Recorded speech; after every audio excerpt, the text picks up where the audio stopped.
Hello and welcome to Rewind Reviews, a podcast where we take a look at films that we enjoyed in our past and just ask the age-old question, Chris. Is that any good? Today we are taking a look.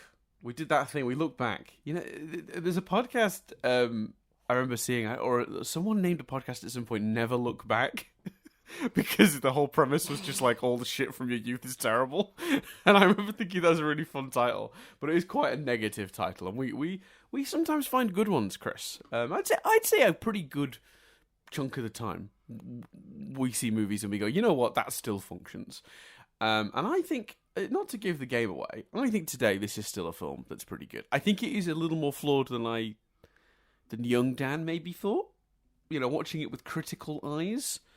You know, take the rose-tinted glasses off. I'm like, okay, there's some stuff that I can pull up that doesn't quite function as well as I remember, maybe.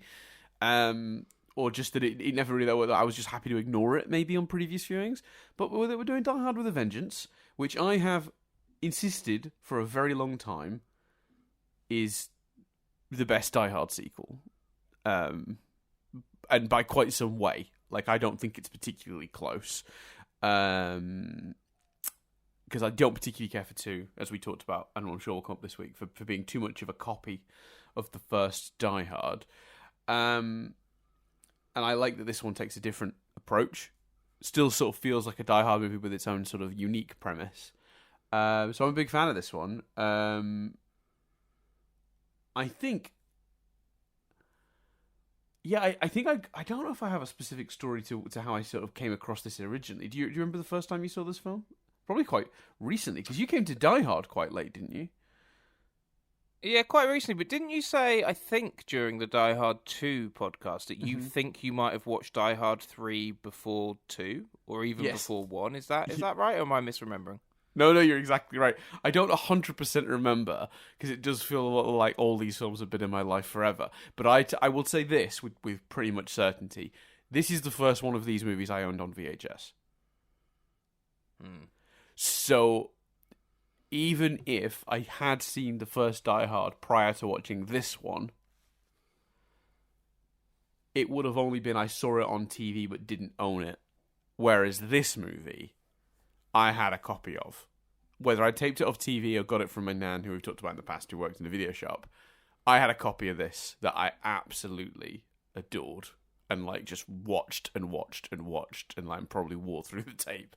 So I had a VHS of this that was was a heavy rotation for the films, because kids love to just rewatch the same shit, don't they?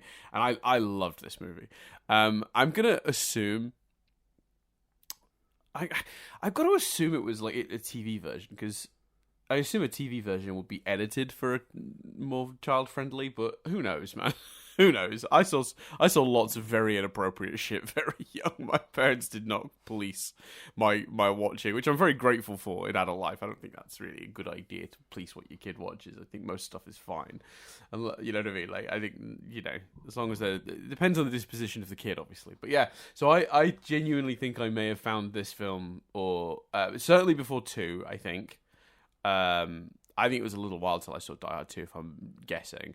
But I owned this one first, for sure, and knew this film inside out long before I knew the first Die Hard inside out, that's for sure. So yeah. Yeah, nice.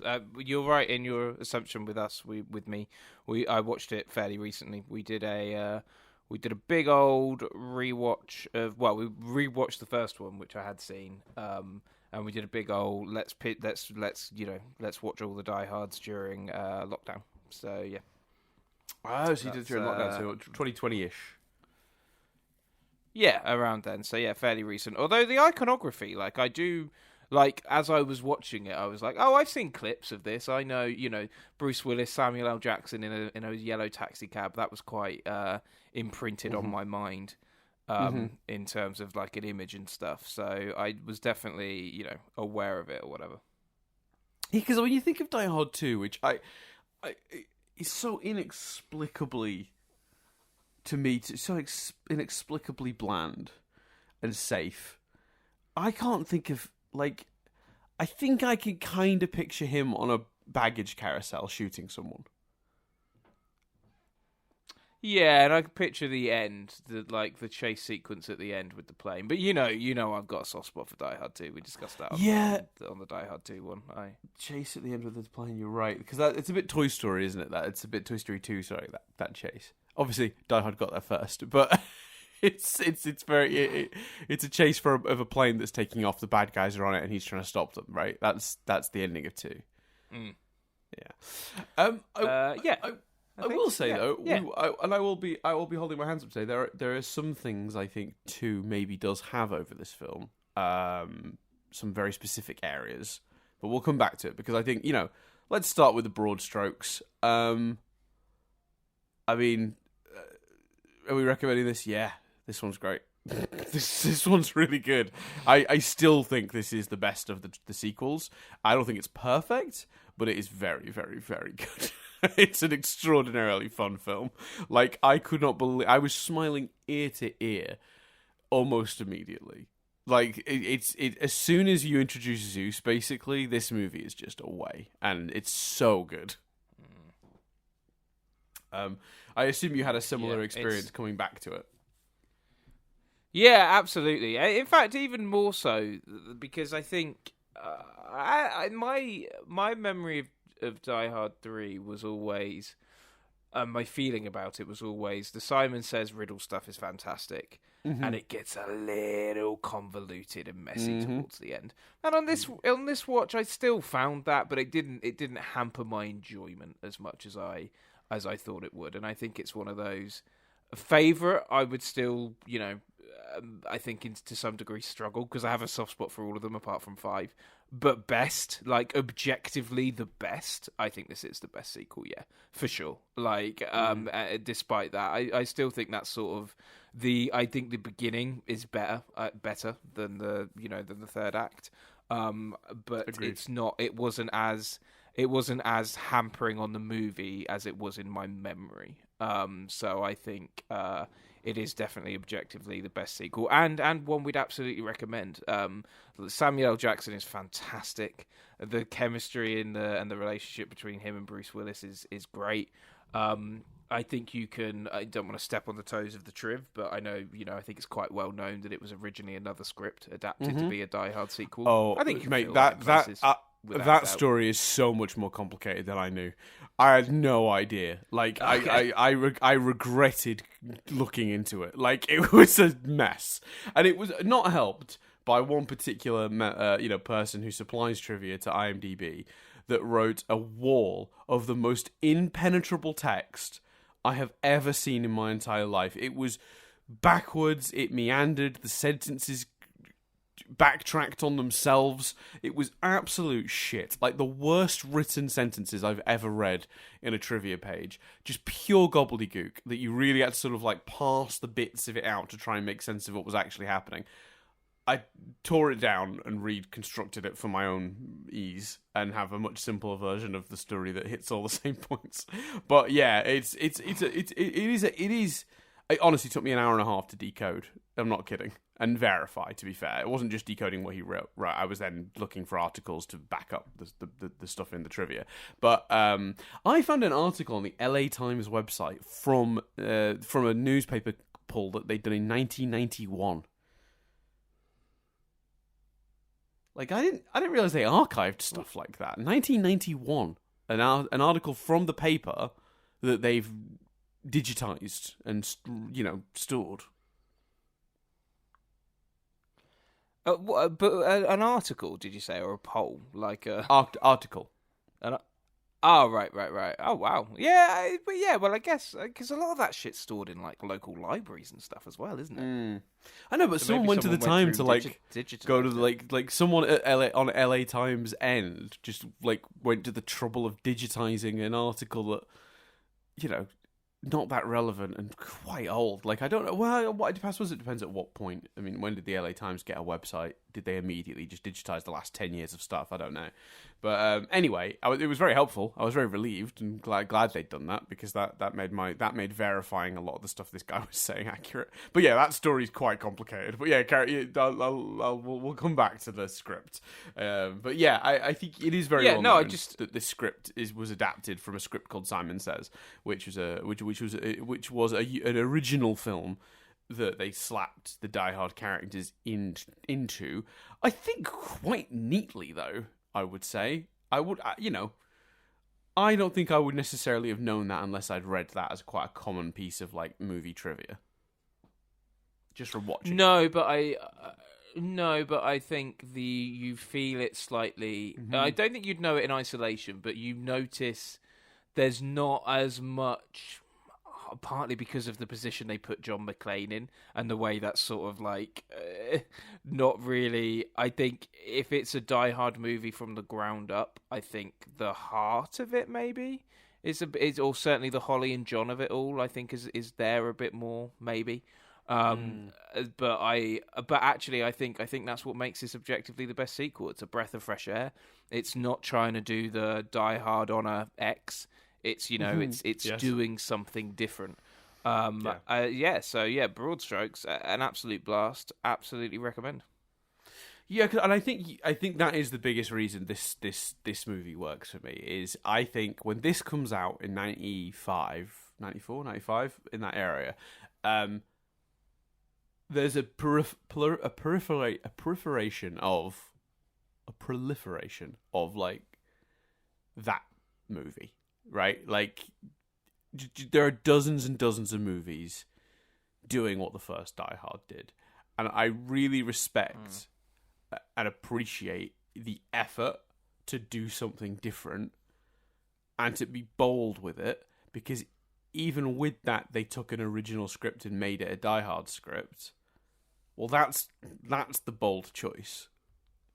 It would have been so much safer to just pick a mode of transport and do a Die Hard. Do you know what I mean? Like, and that is nearly what they did. We'll talk about it. And I think I really respect going, well, we've done that twice now, and everyone else is doing that now. We've sort of accidentally created a resurgence of that genre.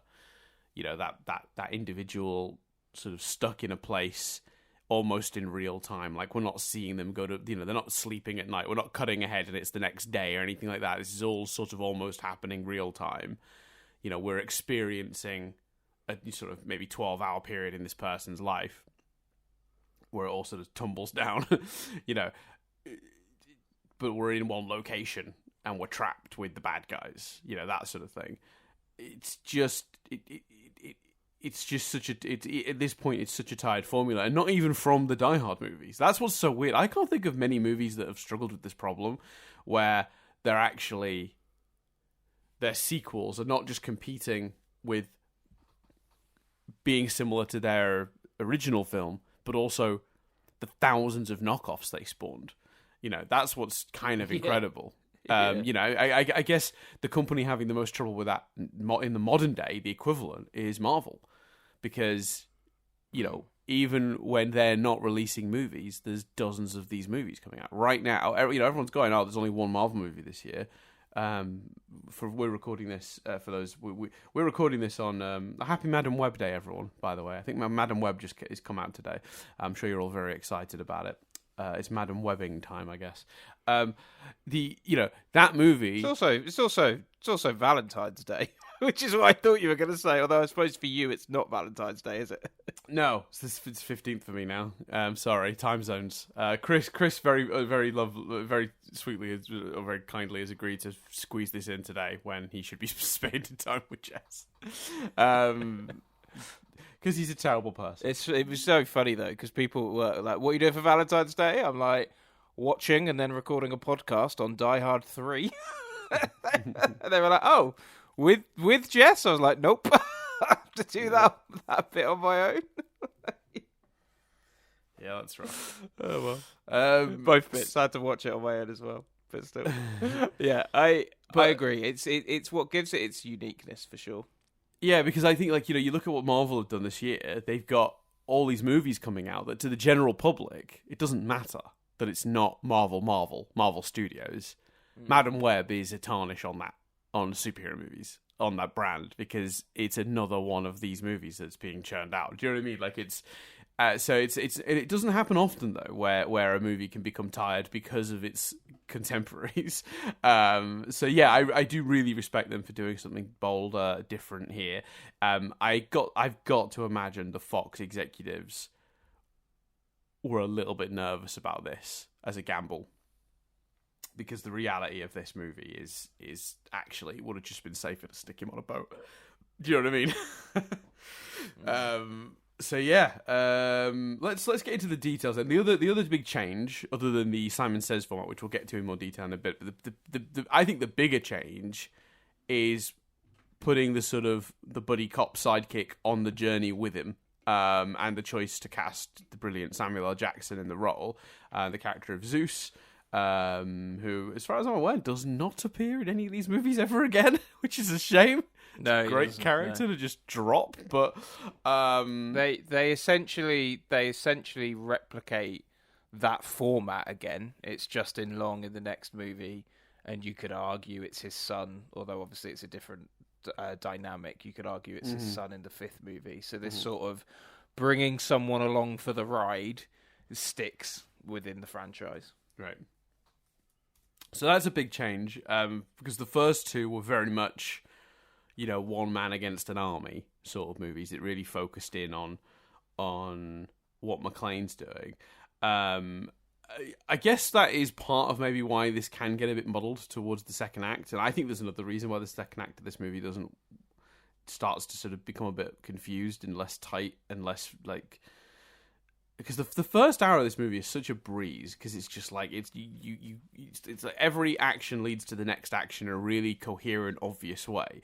But as you get towards the end of the movie and the plot starts to unravel and it gets a bit more complicated, you end up with a lot more almost struggling to follow the logic of, wait, why are they going there now? Oh right, because of that clue from here. Why are they going there now? It's less action reaction. Whereas at the start of the movie, the first hour of the movie, let's say, I don't know exactly when it sort of shifts, but roughly the first hour of the movie is so clear cut. But I think once you get into the second act of the movie, it starts to go a bit everywhere, like in terms of where they're going and what they're doing. And I think that might be partly because of the adaptation. I think that's where they tried to make it more Die Hard. Because obviously, John McClane isn't running around shooting bad guys in the first half of the movie, basically. He's running around solving these riddles. And that's its own kind of tension and its own kind of brilliant. And I think where they've tried to Die Hard-fy it, with the villain turning out to have a secondary goal that you didn't know about, and John McClane getting to shoot a bunch of guys, that's the second act. And it feels like that's the stuff that's a bit forced. And I feel like the way they've achieved that has had an effect on the structure of the script and the flow of the script. That's at least how it feels to me. I'm not certain that's the exact 100% the cause, but I don't know. Did you feel the same way when you were watching the film? That was kind of that was maybe the problem. Yeah, I think so for sure. And I think it gets because it all tracks and it all culminates, but I think it's also the fact that it's no longer the fun on the road riddle solving movie that it's been. You know what I mean? It turns almost more generic. They really to the point where it's like they basically reach a point where it's like, oh no, the riddles literally don't matter. He arrives at the stadium, he's just followed and goes. The school bomb, there isn't actually a bomb at the school. It's like the movie goes, yeah, no, that we're literally stopping that. None of that matters now. We're now doing this. And I think the twists and the turns of that aren't as effective. Or interesting. I think there's that nice bit, when they're handcuffed to the bomb and they're talking about Holly and stuff like that. I think there's some really nice moments between the two of them, but it just becomes a different movie tonally even. Yeah, I think that's right. I think I think I do remember reading somewhere that the writer had said like the first hour is basically his original Simon Says script, and a lot of the changes came in the second half, and like I don't think I needed him to confirm that. I think it's a lot more obvious. No, not at all. Because the film's bigger problems are definitely in the second half. I don't think they're massive though. I don't think any of them are insurmountable. It is a bit needlessly complicated. And I think it does lose some tension through it being less clear what the stakes are. Because I'll compare two sequences just to give you guys listening an idea of what I'm referring to. There's a sequence early in the movie where there's a bomb on a train, and Zeus is going to get the call because if he doesn't make it to the phone, the bomb goes off. That's the threat that's been laid out. And McClane has decided, because he doesn't think that's necessarily possible, because it's a long journey through New York traffic, he decides he's going to head the bomb off by getting onto the train ahead of time and seeing if he can disarm or remove it. So Zeus is racing to the bomb. McClane is climbing onto the train, which is a really exciting sequence in itself. He gets on the train. He's at the back of the train. He finds the bomb. He's trying to disarm it. Zeus is about to answer the phone because he's run through the train station where the payphone is. He's attracted the interest of the authorities, and the police are like asking him to hold his hand up. He doesn't have a badge like McClane does because he's been sucked into this. The tension of that scene where you've got a bomb about to go off. It's in the hands of one of the heroes who is clearly helpless to disarm it and is just trying to find some other solution. God knows what, because he's holding it. What do you do? And the other guy being at the phone, held up by the police, and he needs to answer it or the bomb's going off. I can't express how well that plays out, like how good that is. In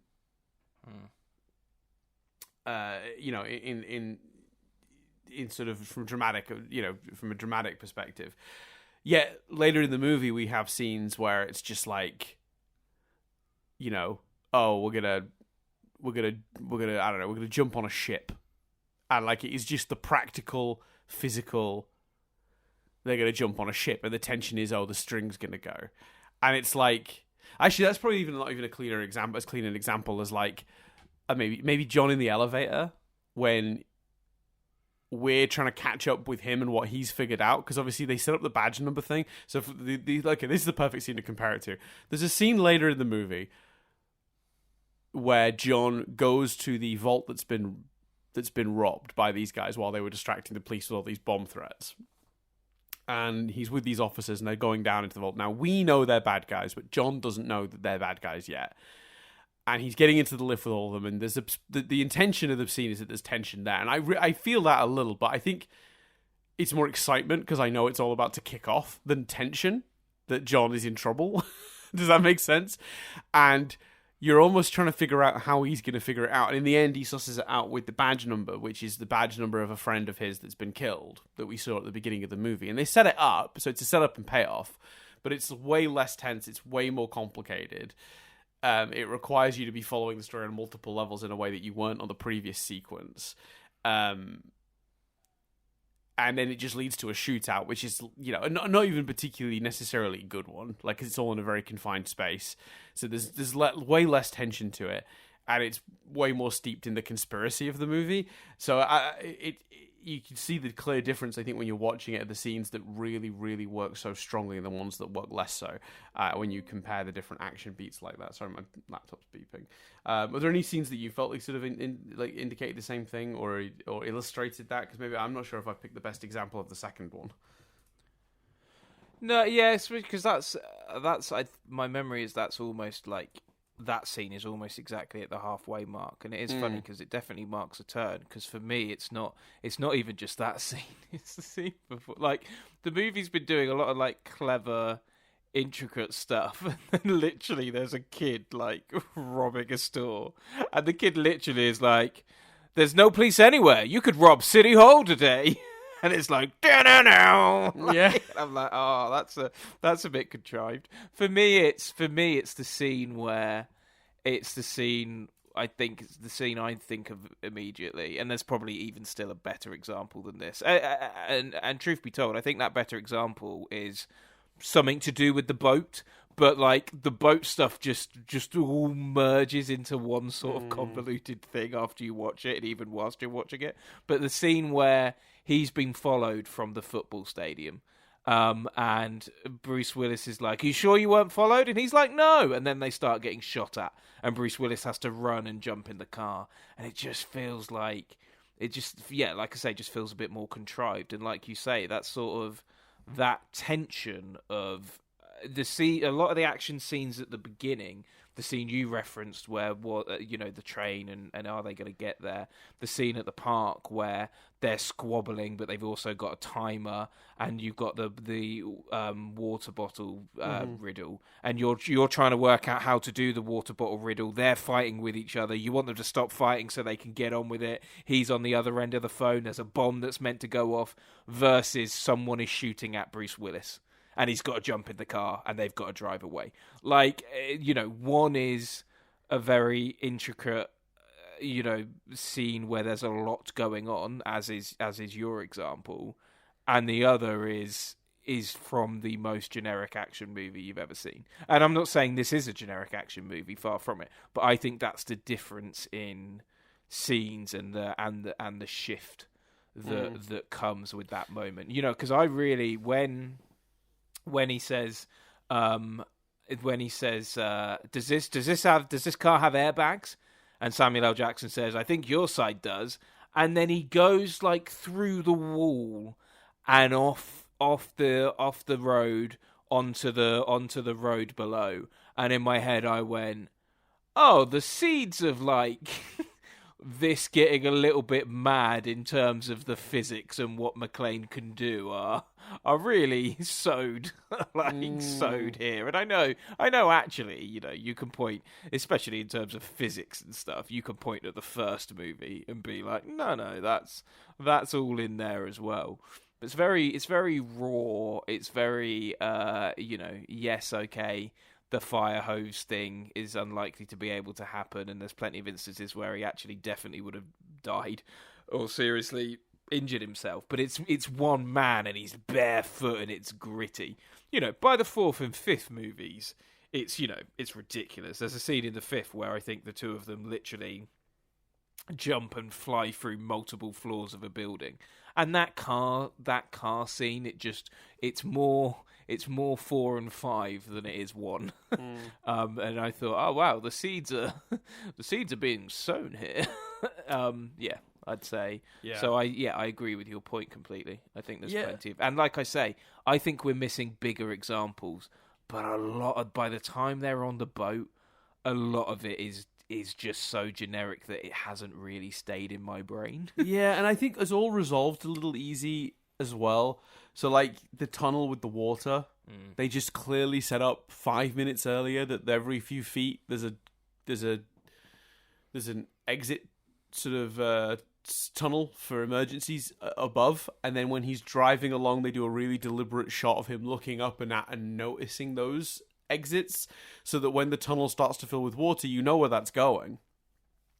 And I think as well, when you think about like how quickly the sequences blast through the different action beats in the second half of the script, none of them are really around long enough to develop proper tension and fear for what's happening like that. When you think about how much time the run to the subway payphone takes up of the movie as a problem solution situation, like here's the problem, now they've got to get to the solution for that, versus we've got to get on the boat, so we're going to climb across.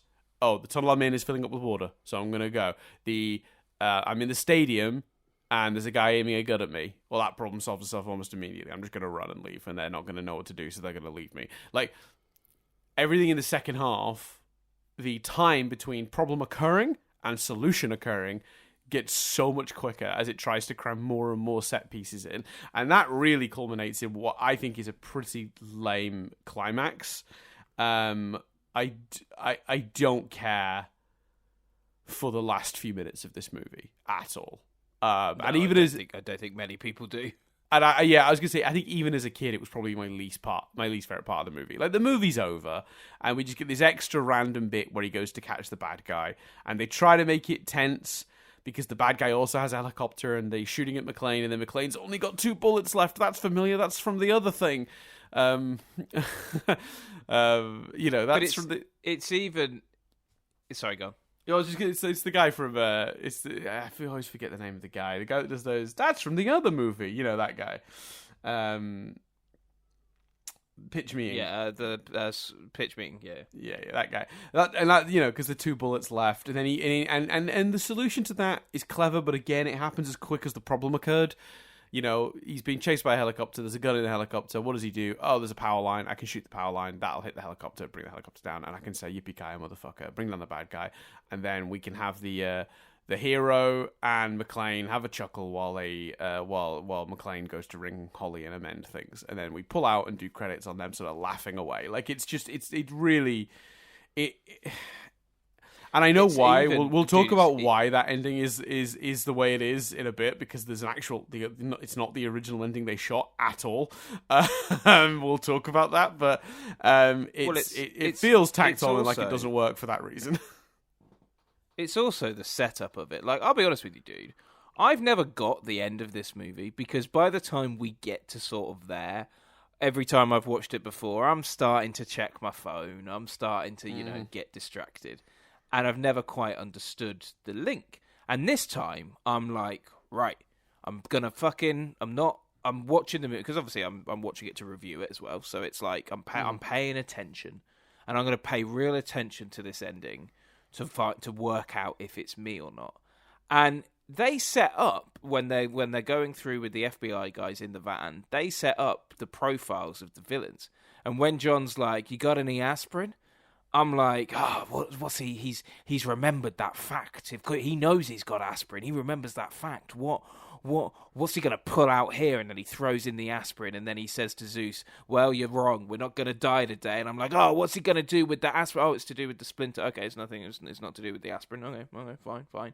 And then at the end, he's on the phone to Holly the first time, and he sees the bottle of and he goes, "Oh, he did have aspirin." Like, well, yeah, he did. And he sees the bottom of the aspirin, and he makes the connection for that must be a sign. That must be the store, right?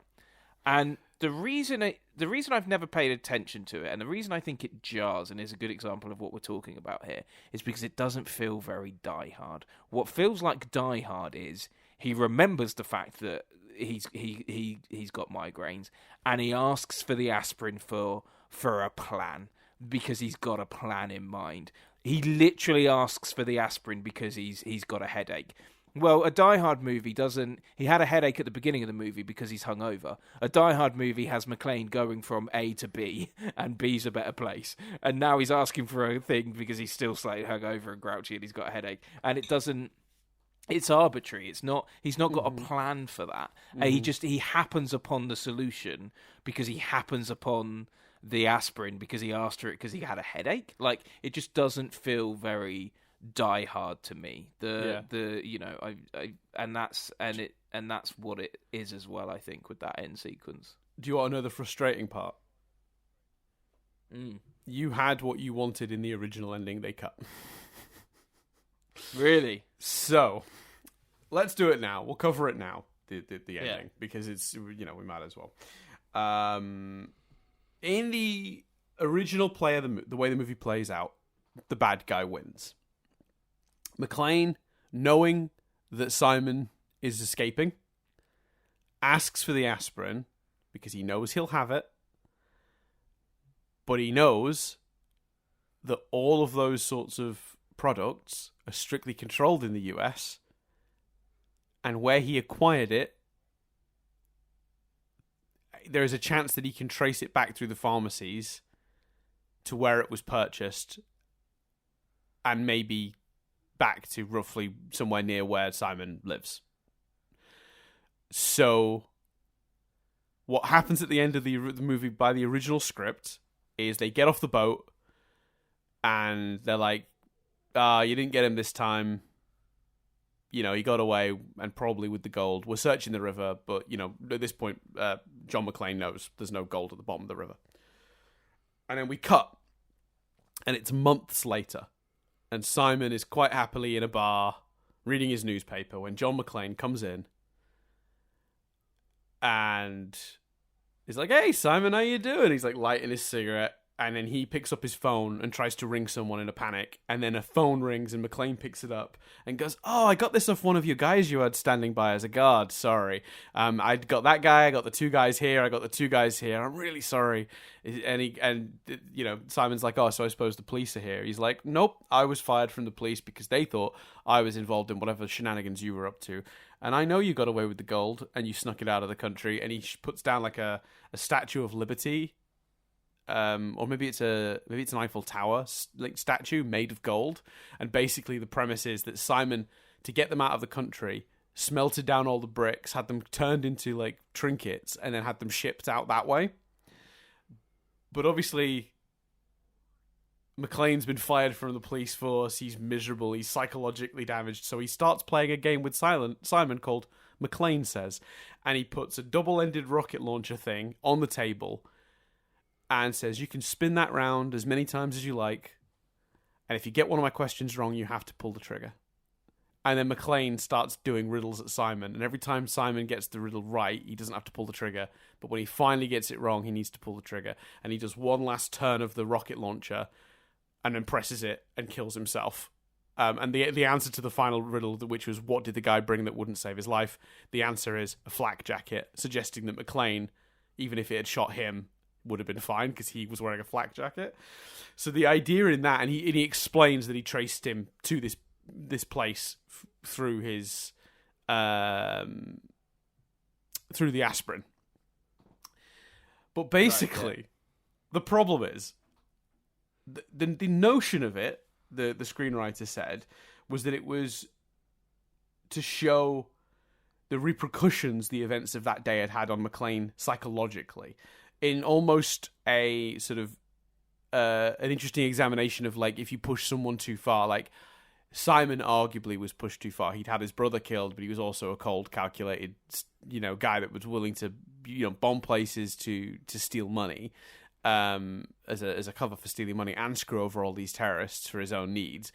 You know, McClane has, from the events of that day, become a much rough around the edges person. He's lost his job. He's on the edge of it, and instead of just, you know, getting on with it, he's dedicated himself to revenge, which is very un-John McClane, but it was supposed to be that's how far he'd been pushed by it. So in a way, Simon won twice. He won by getting away with the gold, and he won by, you know, damaging John McClane. He might not have killed him, but he ruined his life.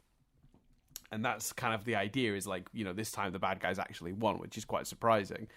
But the studio took issue with the whole thing because they thought it was a too cruel and menacing a side of John McClane.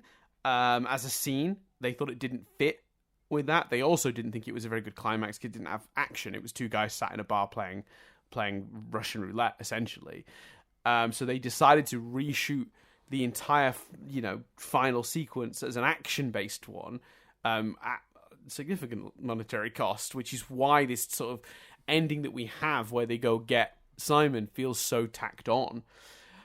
And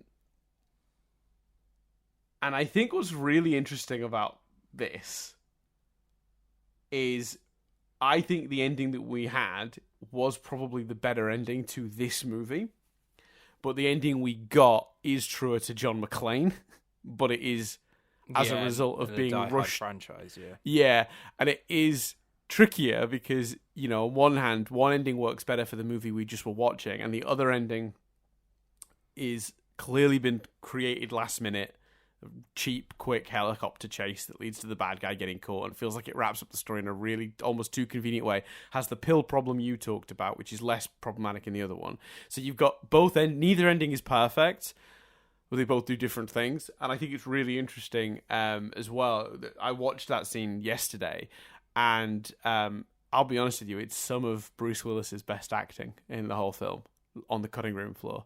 His performance as this unhinged version of McClane is really good. It's really, oh really wow, good. that's out there then. Yeah. It's out there. You can watch it. It's on YouTube. And there's two versions of it. There's a version of it with the commentary from the writer. Although he doesn't add a lot other than explain what's happening in the scene, which is a bit of a disappointment. I was kind of hoping he'd have some insight into the thinking on it, but he just sort of describes what's in the scene, and what the scene reveals, which is a shame. Oh, there's a little check-in with Zeus in that scene as well. You know, Zeus is good. One of the kids is on the honor roll now. Blah blah blah. So there's, you know, it's it. But yeah, it was removed because it wasn't action-packed enough, and they were worried it didn't have enough action for the ending. They didn't think it was an action-packed enough ending. I recommend anyone who knows this movie to go watch that ending, because it is quite dark and quite different. But for a movie that was quite dark and quite different, I actually think maybe we should have, you know, just committed all the way to it not being a traditional Die Hard movie in tone. Yeah. I'm just watching it now. It literally is two dudes just sat in the thing, but that sounds fascinating. I think, although I wouldn't rewrite history, I'd still have the movie end the way it did, because it feels more John McClane, feels more Die Hard. I think if you'd done that ending, you would need to do a lot of work for a Die Hard 4 to retrieve him as a character, because this puts him into such a dark place. If you do that ending, I really like it though. Yeah, I have another credit. I have something I want to ask you about, Chris, which is the opening of the movie, right? So, because I'm not convinced this is a huge problem, but it did bother me this viewing, and I was surprised there was something so early on that bothered me, and then we'll get to some of the fun stuff and the other positives, and like, you know, how amazing Samuel Jackson is and all the other bits in a second. But I want to ask you about this. The movie opens with fun summer times in the city, right? They're playing Summer in the City. Everyone's, you know, gone about their business. Everyone's sort of cracking on, and then big explosion, right? Interrupts the good times. And then we cut to the police station, and this explosion has happened. Now, is it just me, or do they not at all react like an explosion just happened in the city? The police. They're like cracking jokes about shoe store sales. Didn't people just die? Is this not a tragedy? A bomb went off in a major city, New York of all places. There's no sense of the loss of life with that first bomb whatsoever. And then they want us to take the threat of more bombs really seriously. Because then Simon calls and goes, "There's more," and they have a dramatic pull round of the police chief, and he's like, you know, his cigarette basically falls out of his mouth as the camera pans around him dramatically. More bombs? Wait a minute, a second ago, you didn't seem particularly fussed by the first one. Is that a problem, or am I out of my mind? No, I didn't notice it, but I completely can see that it's bad. The distraction for me in that scene is, how did the guy saying all the riddles get through to the chief? Because it's chief, you gotta take this. It's just a dude. Like, what did he say? Like, by the way, yeah, no, I am the bomber. Can you put me through? Yeah. Okay, cool. Right, yeah. Like, I'm gonna riddle some shit now. Like that threw me. But I didn't notice it. But now you've said it, yeah, that's bad. Because it's just, I just think, like, you know, because what you want me to understand is that these bombs are devastating, right? Loss of life is a thing. And I just think, like, that first one goes off, and they almost act like there were no casualties with that first bomb. Some crazy guy took out a store. Good job it was closed at the time and completely empty. Ha ha ha! It could have been a shoe sale. You know, like, it's you know, they're just the tone of their conversation in that police force until Simon calls. Which, you're right, I guess he just...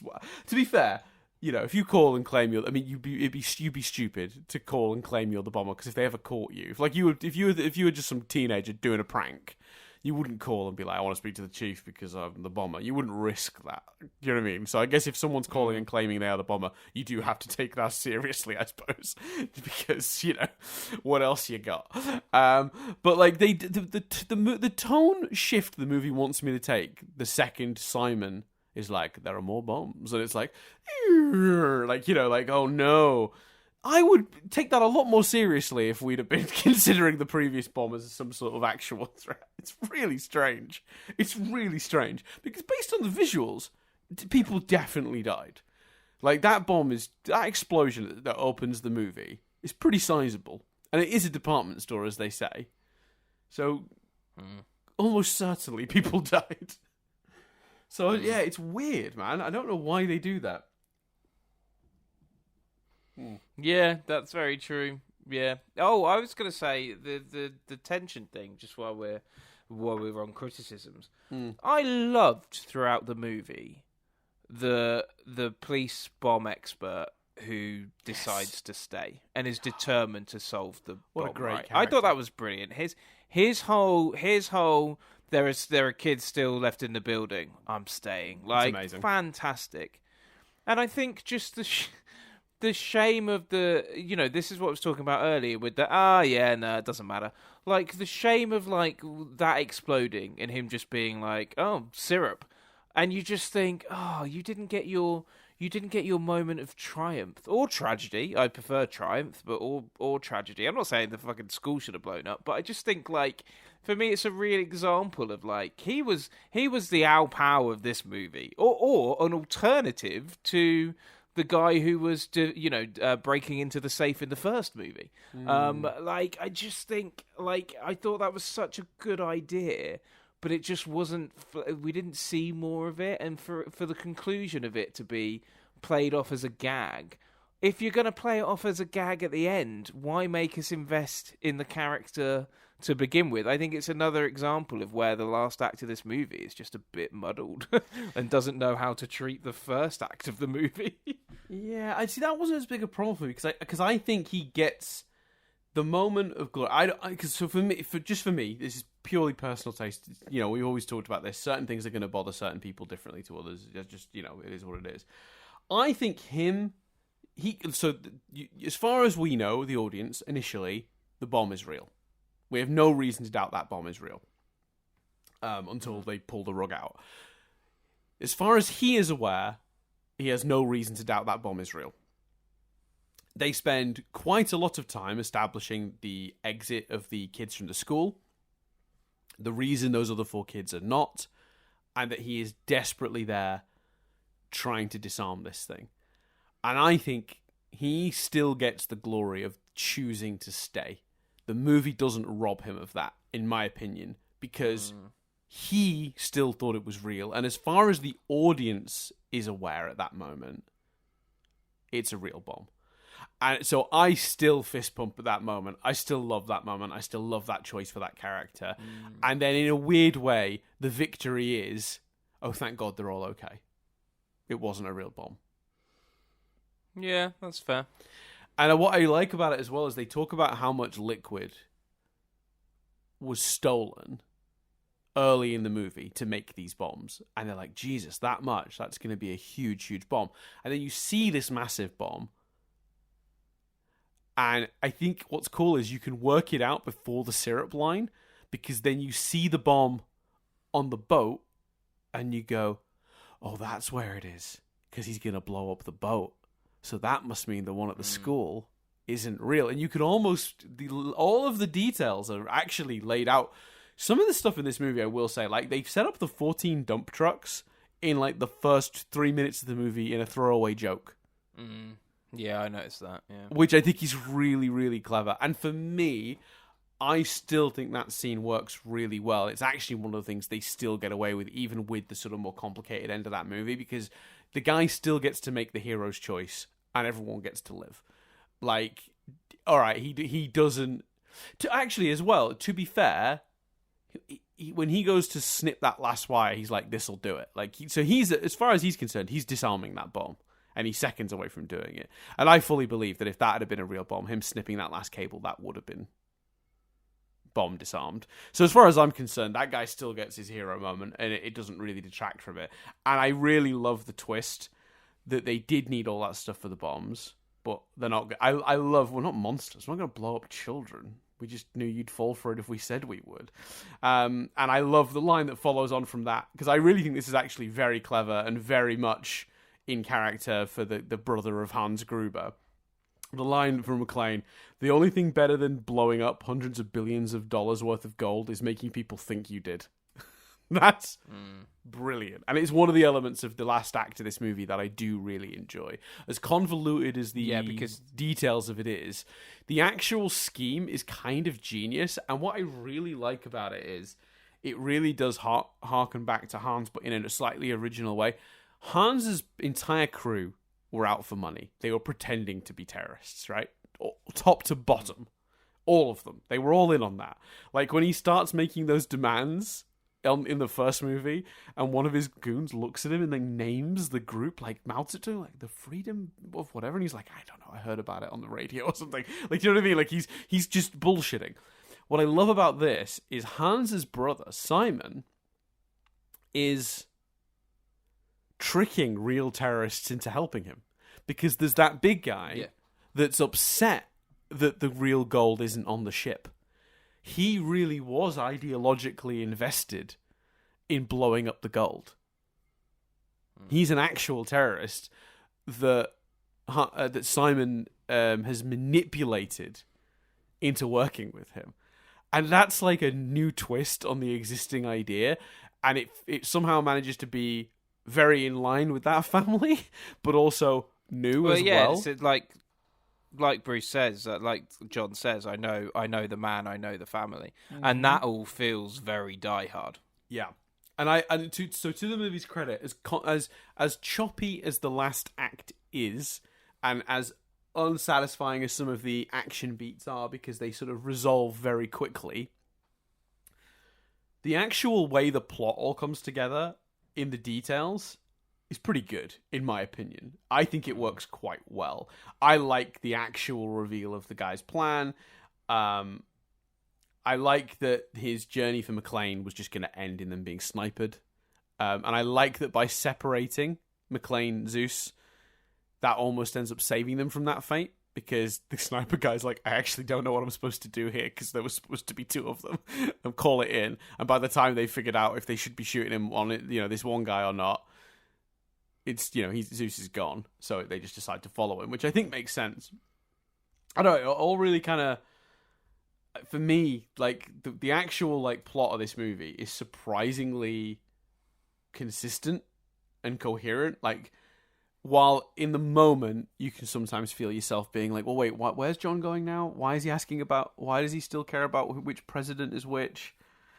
What's he investigating now? There's something with the quarters. What's happening with the boat? There's a bridge. Like, there's a point in this movie when it does feel like it's all getting a bit on top of you and it isn't all quite coherent. But if you're familiar enough with the movie, you've seen it a couple of times, it is all there and it does all function. Yeah, for sure.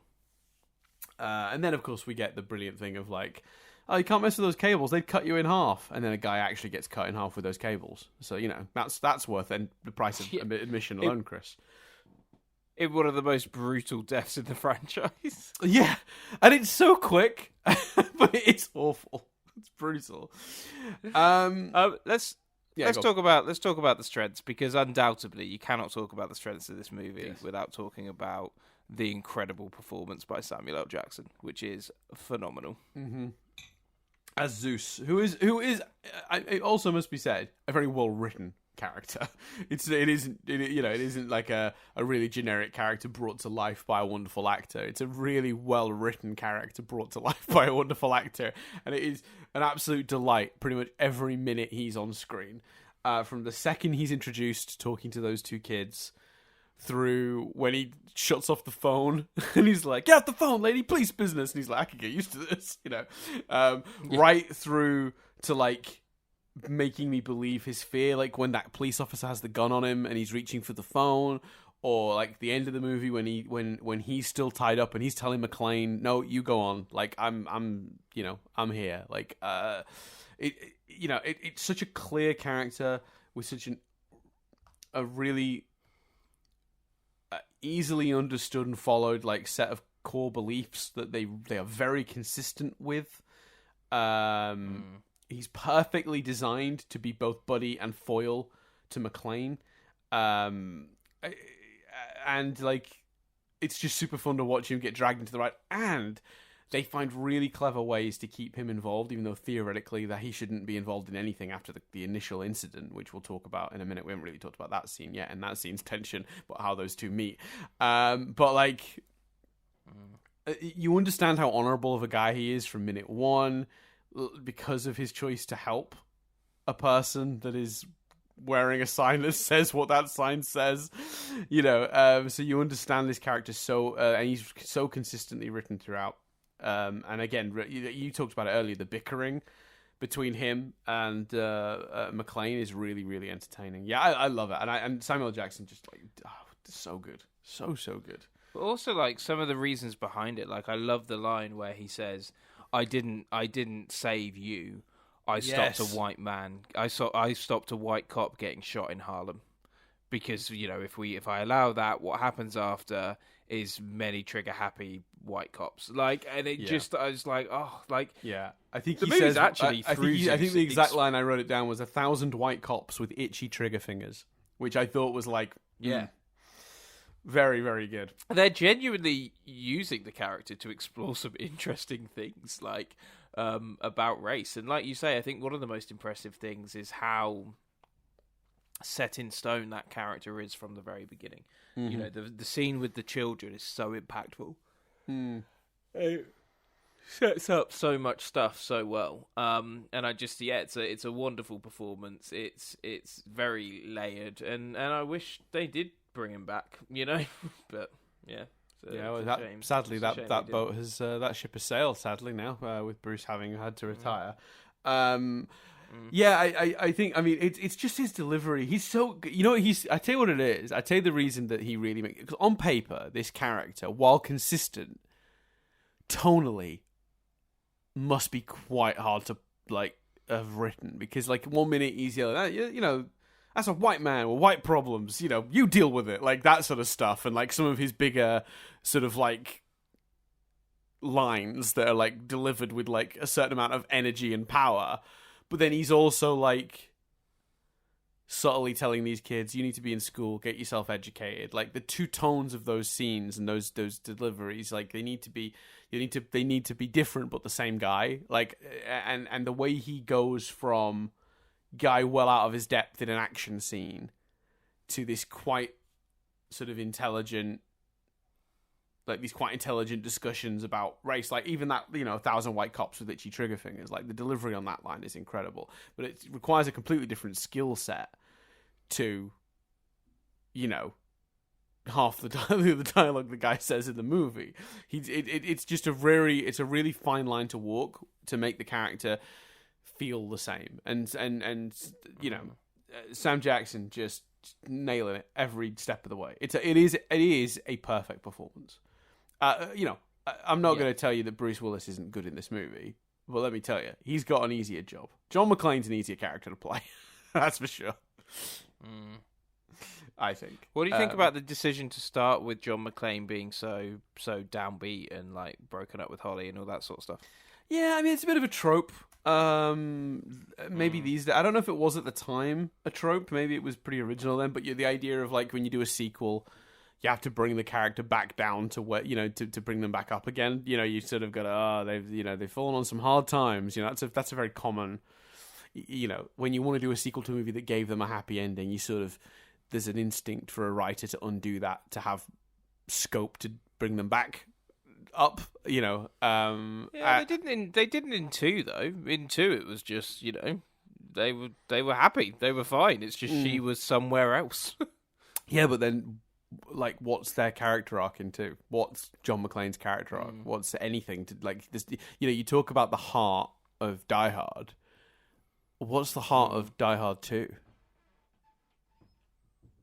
because Yeah. I'm just like Yeah, that's fair. he shoots some terrorists. Like he gets on a conveyor belt and shoots some terrorists. To me, it's 2 hours of that. I know it's not. But like, I just feel like in 2, they just go, well, he's protecting Holly again, and that's like the heart of it, is that Holly's the Holly being in danger is the threat, and I just don't know if that's enough. It's one of the other reasons I think 2 comes across so bland, and to the point where, and I don't know if we talked about this on here, I forgot we'd reviewed 2 when we very first discussed the idea of doing a season of sequels, or maybe a year ago now. I was like, oh, we can do Die Hard 2, and Chris was like, Dan, we have already done Die Hard 2. I forgot we'd reviewed it. It's that bad. Or that bland, I should say. So yeah, I don't mind them doing it, because I think it's an understandable instinct. I think there are better ways. I think there are ways you can bring a character down or explore a character without having to drop them back to their lowest ebb. But I think in 1995, like, I don't think this was quite the roll your eyes up. The hero's back to being a lazy lout again. He's fallen on hard times. That trope wasn't as tiresome as it is now. So I think they get a little bit of a pass for it not having been quite a trope at the time. And then I think, in this case, they kind of make it work. I mean, I think if Holly was in the movie more, it would almost be more of a problem, to be honest with you. Yeah, I'd say that's fair. Thankfully, not thankfully, it's been always nice to see the actress in question turned the role down. They asked her if she wanted to come back, and she said no, which is one of the reasons the movie is the way it is. Yeah. Let's talk about the Harlem sequence, because I want your thoughts on the sequence, because as a kid, obviously watching this, I did not understand 100% what was happening in this sequence. I don't know if I had the TV edit. So for those who aren't aware, in the TV edit, the sign does not say what it says in the theatrical cut.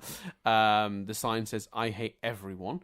In the theatrical cut, he goes into Harlem with a sign that says "I hate" and then the N-word, which is quite a bold choice. And the joke, actually, a really cool detail, actually, I'll just get a bit of trivia out of the way.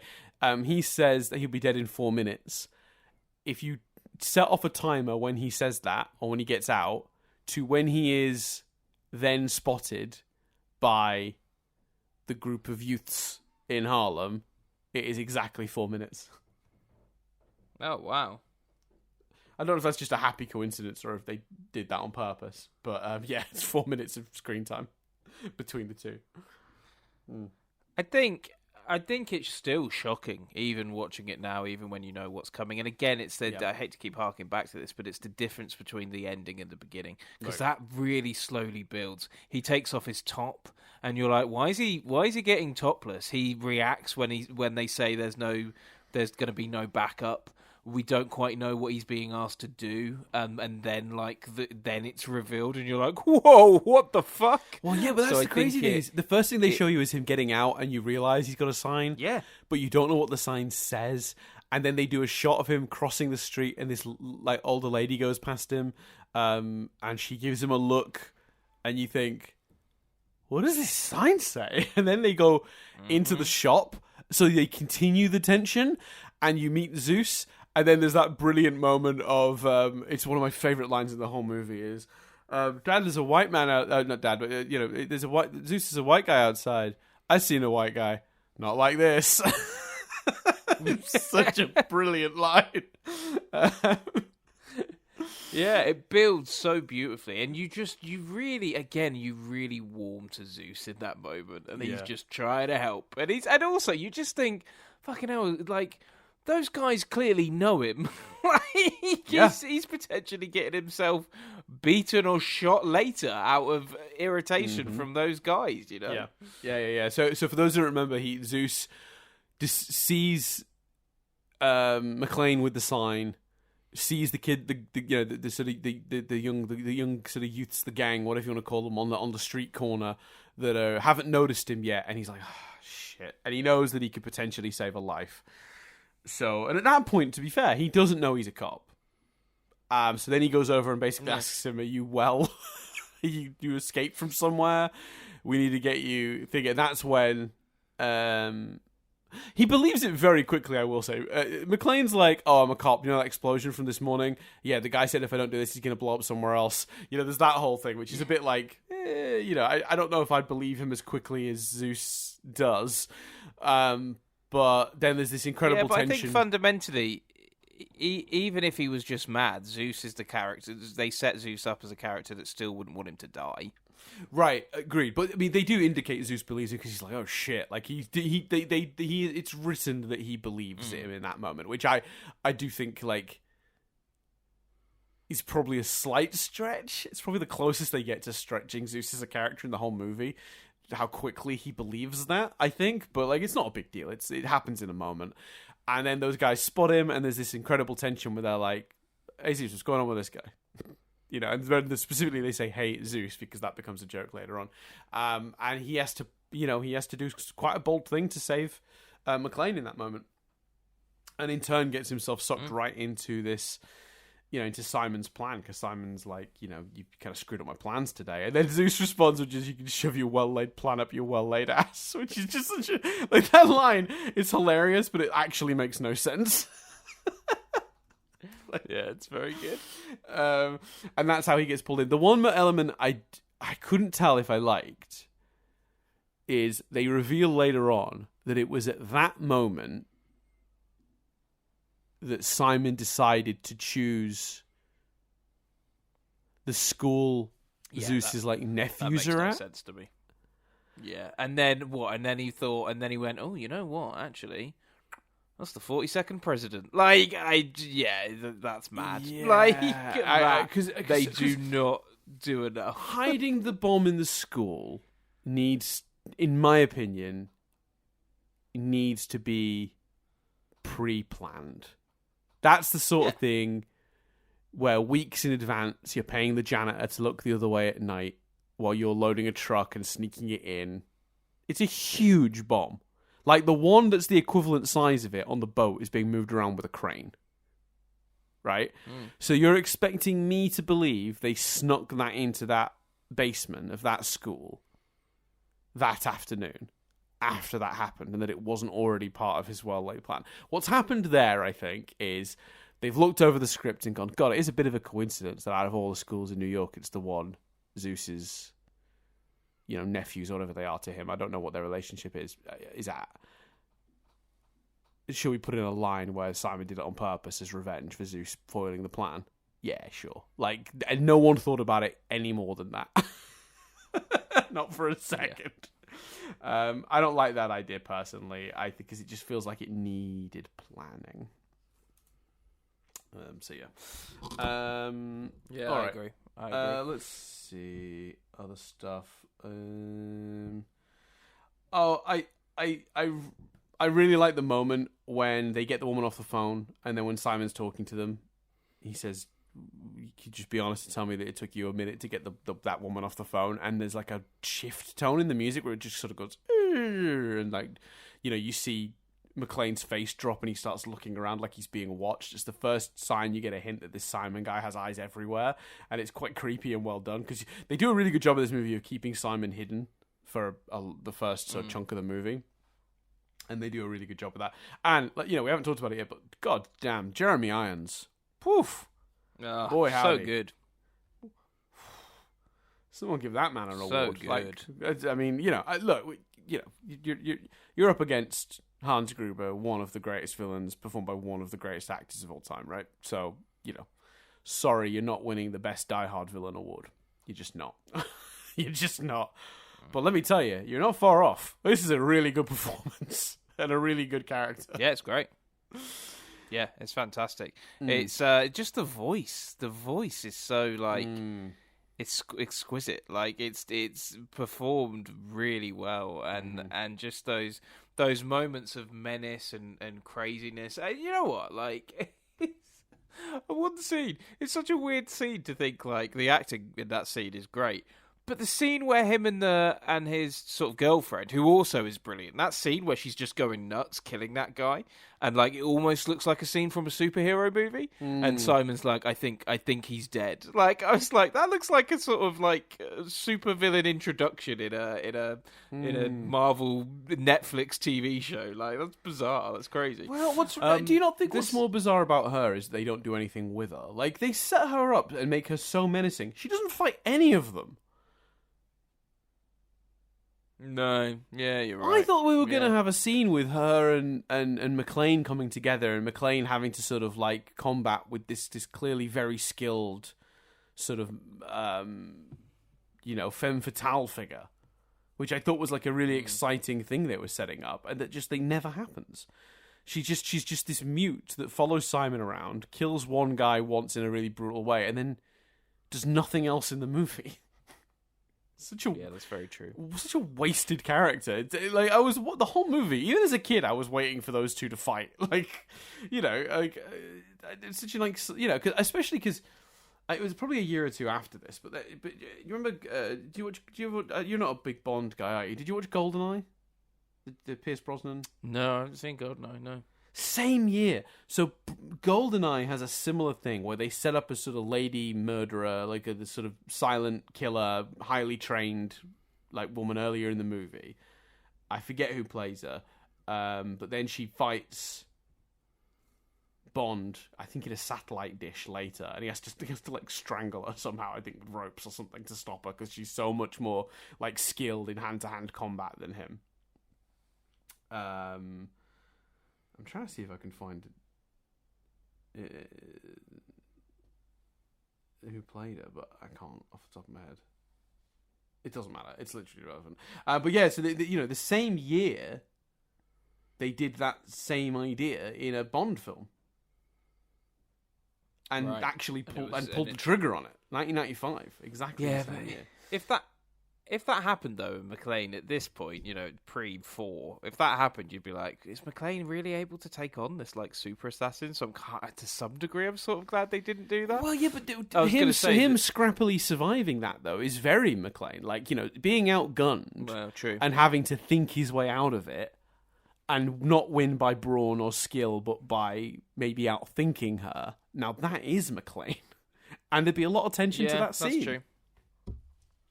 That's true. That's very true. I was going to say so the scene where they're basically sorry, Jess has just appeared with like a massive pillow out of nowhere. Yeah, we do need new pillows. That's very true. Yeah. She talks a lot of sense, Dan. That makes a lot of sense. Yeah, the scene where they're like looking at each other and she walks away and he follows her. And it's like, no rush. I just thought the acting, I know it's like quite a sexy scene or whatever, but I just thought the performances, I was like, wow, I really believe those two want each other. Right. I thought even in that silly moment, like, it's such a weird scene to notice great acting, but I was like, that's done really well. Like, I think the dynamic between them really comes across in that scene. And added late, because that's part of the secondary shoot that added that ending, because that's in that ending that was added after the original ending was scrapped. And apparently at that point John McTiernan, the director, knew the film was probably going to get an R rating anyway, and his logic was he might as well put in a sex scene because you get one anyway without it raising your rating. So he was like, fuck it. That's not a good reason to have that scene. But Jeremy Irons, and let me see if I can get a name because we've not named her. Colleen Camp? No. Sam Phillips plays Katya. Yeah. There you go. Mm-hmm. I thought, brilliant work from both of them. All the performances in this movie are great, to be honest with you. Even like the other police, like the chiefs and stuff. And I love that take again on like just in the Die Hard universe, the FBI agents are just fucking weird. And I love that consistency. Yeah, that's true. I hadn't even thought about that, but you're exactly right. While we're on the subject of Jeremy Irons being incredible, by the way, the Zeus versus Simon scene where Zeus finds Simon before McClane and tries to hold him at gunpoint, but the gun has got the safety on. The acting that's occurring in that scene is almost as good as, Hans versus McClane from the first movie. The way he's like casually biting into his apple while he grabs the gun off him and like undoes it and then shoots him. It's just everything about it. It's just so menacing and calculated, and you believe how out of his depth Zeus is, and the confidence Jeremy Irons exudes as Simon there is so good. Love that scene. Absolutely love that scene. Yeah, it's brilliant.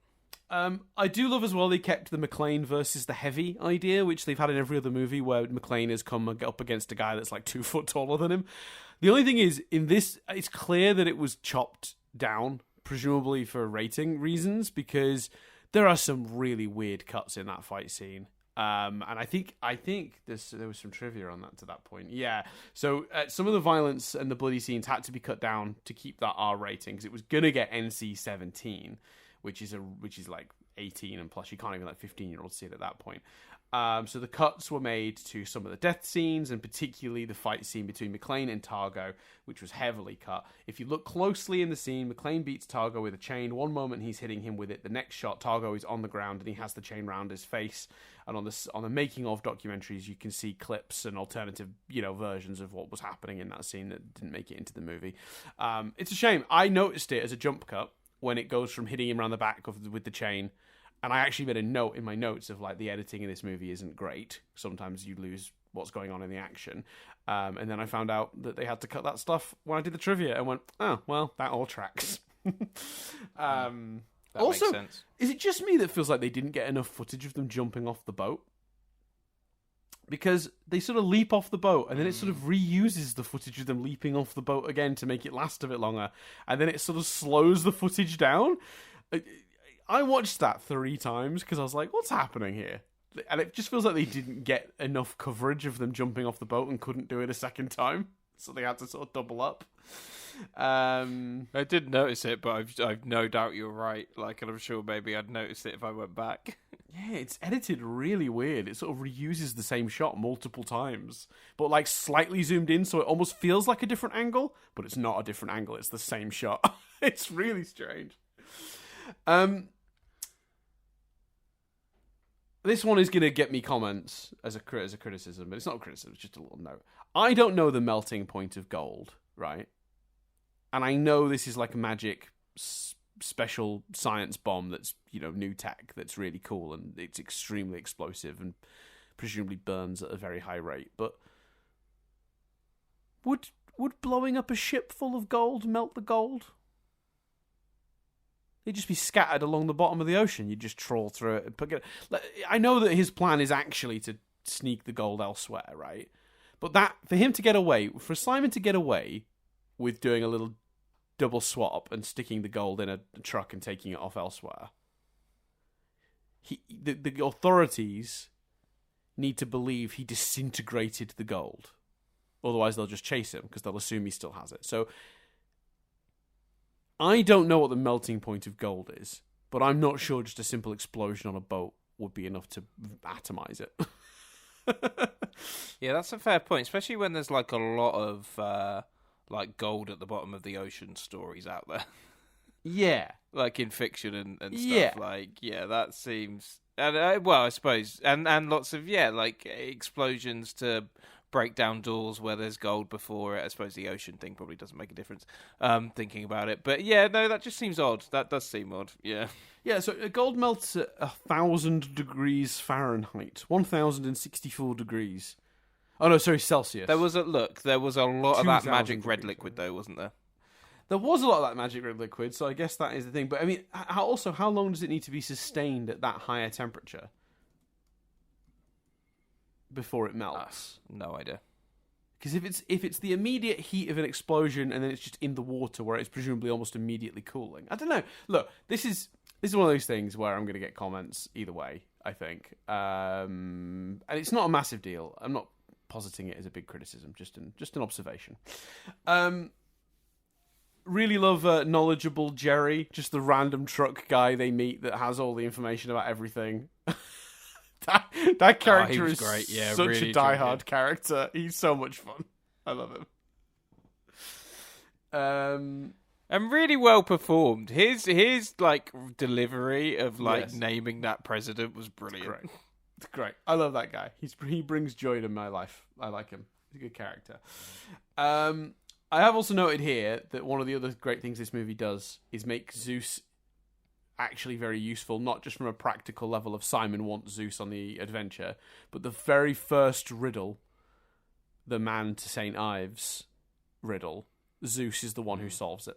And they immediately establish his value in their partnership. And I think if you're going to do a movie like this with the two sort of buddy cops, and one of them is obviously a trained police officer that's, you know, been in action and fights and stuff before. We know that from McClane's history. And the other guy is just like, you know, former cabbie that now runs what seems to be a pawn shop. Is that what it looks? Is what it looked like to me? You need to make him useful. You need to make me understand he's of use. Otherwise, McClane drops Zeus immediately. Why would he wander around with a civilian otherwise? So by making Zeus establish his value really early on in the script, you never then question why Zeus is still on the adventure. Both from a character perspective, because they do that really clever thing of having McClane lie to him early on and say that they found the first bomb in Harlem, which gives you the motivation for why he's on the adventure, and then they do the other genius thing of making him physically useful as well. So that's, you know, that's how he. And also, yeah, linking him to those kids and those kids staying behind in the school and stuff. I thought that was all linked and done really nicely. A little contrived, but you know, it's still good stuff. Yeah. Let's see. Any other notes? I like that the movie doesn't stick to the original movie's formula of confining it to one space. I love that they just sort of give him a whole city to be the playground. That's great. Obviously, we haven't talked about it, but one of the most iconic sequences from this movie is running around in the yellow taxi trying to get to that second or third bomb. There's not much to say about that scene other than just that it's great. It's really well shot. It's really exciting, and they go through the park, and that's fun. Also, that scene's amazing. But also, just in general, the whole way through these movies, I'm a New York City cop. We're finally seeing him be a New York City cop. Yeah. Yeah. Agreed. There's something really satisfying about that. Yeah, 100%. I think that's all my notes. So yeah, I mean, look, on the whole, I think this is a really great film.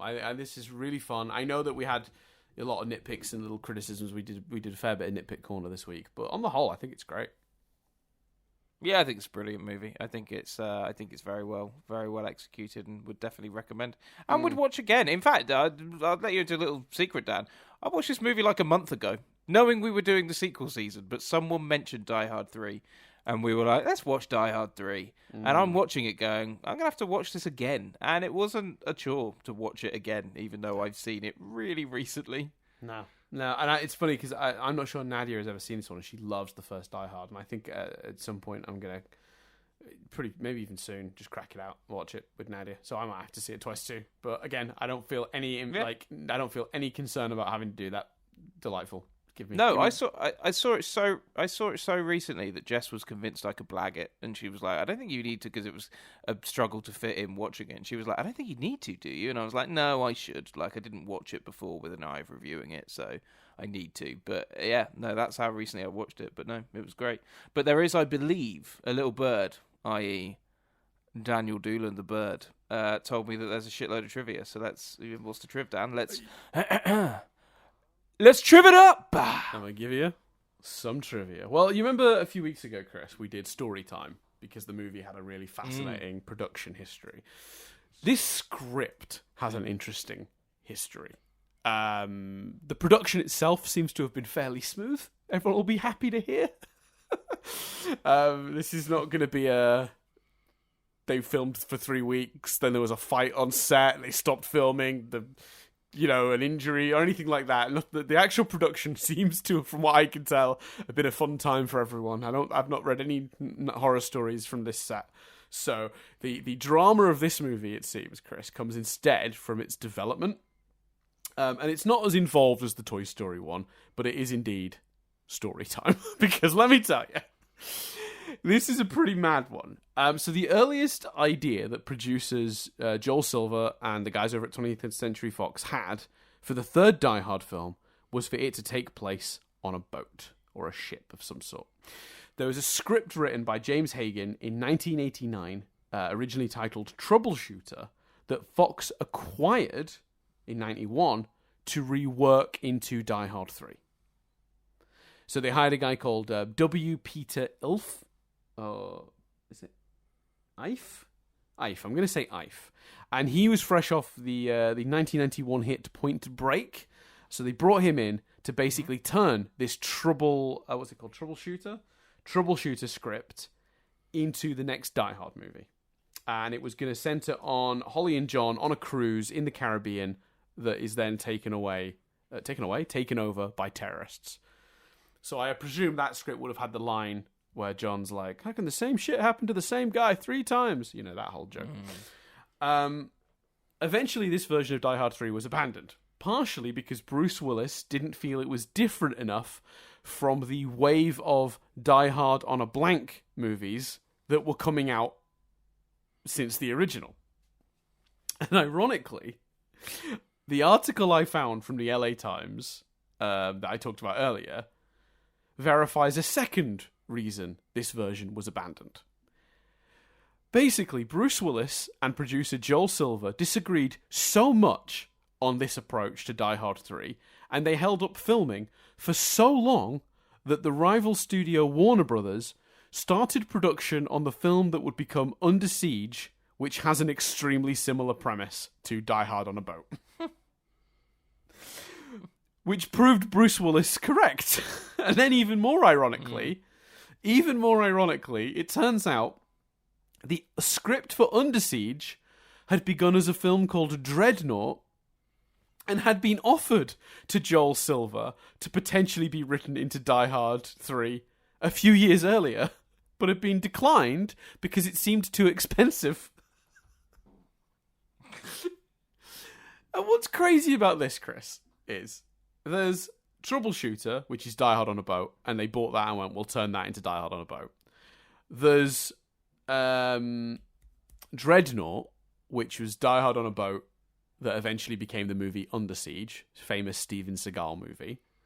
But also, Chris, there was a third Die Hard on a Boat movie that Joel Silver and 20th Century Fox were so nervous about coming out before Die Hard 3 that they were developing, they bought the script just to shelve it. And that movie was called Supertanker. That's a great title. It's a great title. So at this point, there are 3 Die Hard on a Boats, right? And what's really funny about this, to me, is years later, people would assume the Troubleshooter script that was going to be Die Hard 3, when they eventually dropped that because Bruce Willis nixed it and Under Siege went into production, so there was just no point. They'd been beaten to the punch. That script, Troubleshooter, reverted back to its original owners, Largo Entertainment, who attempted to make it again in 1994, but it didn't get produced. A lot of people have speculated, although there is no evidence to this, and I don't believe this is true, personally, but a lot of people have speculated the Troubleshooter script eventually became Speed 2, which is also Die Hard on a Boat. Yeah, when you said there's a third, I don't think you heard me, but I went Speed 2. Right? Oh, I didn't hear you say that, no, but yeah. Now, there is no evidence that I can see that links the Troubleshooter script to Speed 2 other than that it's another Die Hard on a Boat. And I don't think it's... With there already being 3 other Die Hard on a Boat movies that existed, you know, in Under Siege, Supertanker, and Troubleshooter, I don't think it's that much of a stretch to imagine there was a 4th one, personally. I think it's just another case of parallel thinking and Die Hard on a Boat being the mood of the moment. But the fallout of all of this led to an actual fallout between Bruce Willis and Joel Silver. So Fox removed Joel Silver as producer from the project altogether. because this had been a bit of a disaster, basically. Die Hard 3 ended up being in development hell for sort of 3-4 years as a result of this, and then they scrapped the entire thing because Under Siege beat them to the punch. So then they brought in somebody called Andy Vanya to replace Silver as a producer, and that's when they started developing the version that we ended up with today, but not before a few other ideas were sort of put into development. So between 93 and 94, there were 3 other versions of Die Hard 3 that were being written as first drafts. John Milius wrote one that took place in a jungle. John Fasano had one where McClane's daughter got mistaken for the daughter of a rich industrialist, leading to her being kidnapped and then a chase to retrieve her across a city. Feels a bit Taken. So they, that would have been fairly original. And one by Doe Richardson, which took place in the Los Angeles subway system, which had been taken over by terrorists. But none of those ideas ended up being up to scratch. It didn't feel right, didn't feel original enough. It feels like Bruce rejected a lot of ideas for this and had a lot of sway in this. And you know what? I do respect him for that, because I do think the studio probably would have preferred the safer bet of Die Hard on a boat or, Die Hard in a jungle. But eventually... I don't think, can I just say, I don't think Die Hard in a jungle is a safer bet.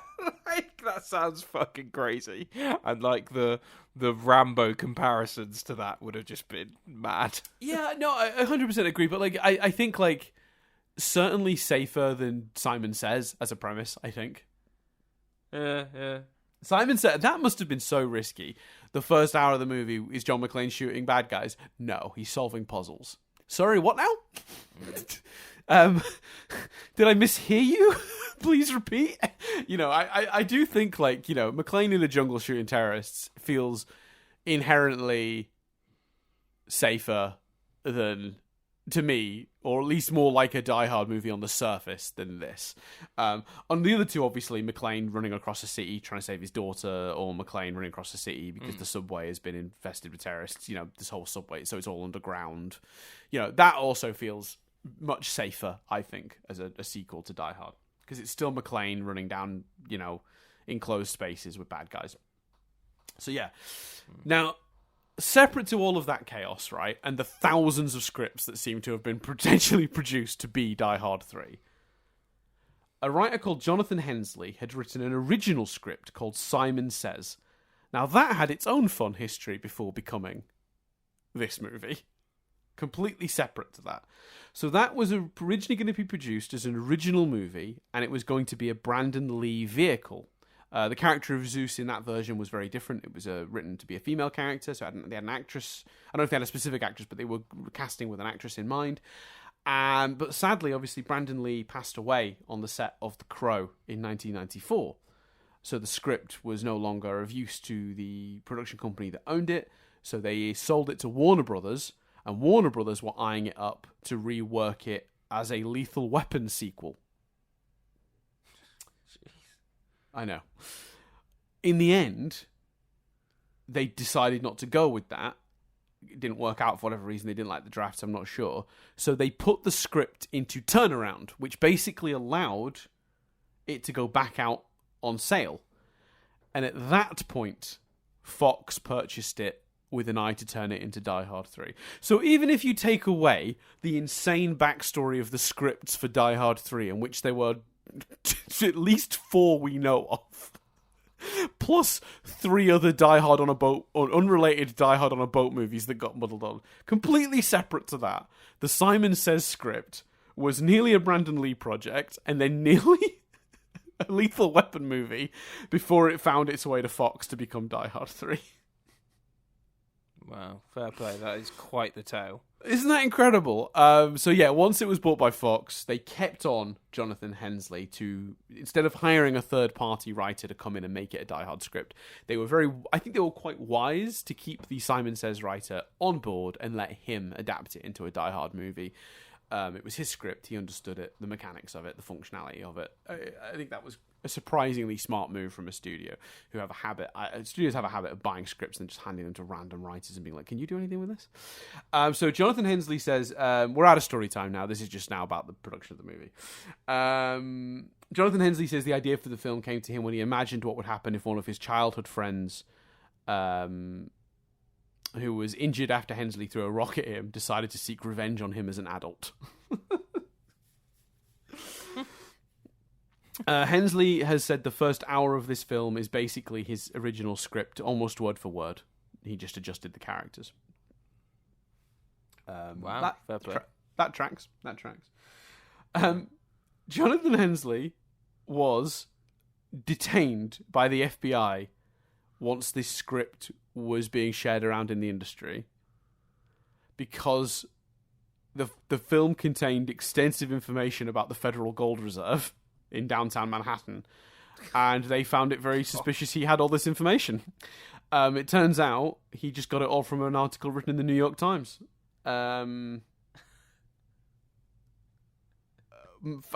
What a bizarre sequence of events. The world is mad, isn't it? Yeah.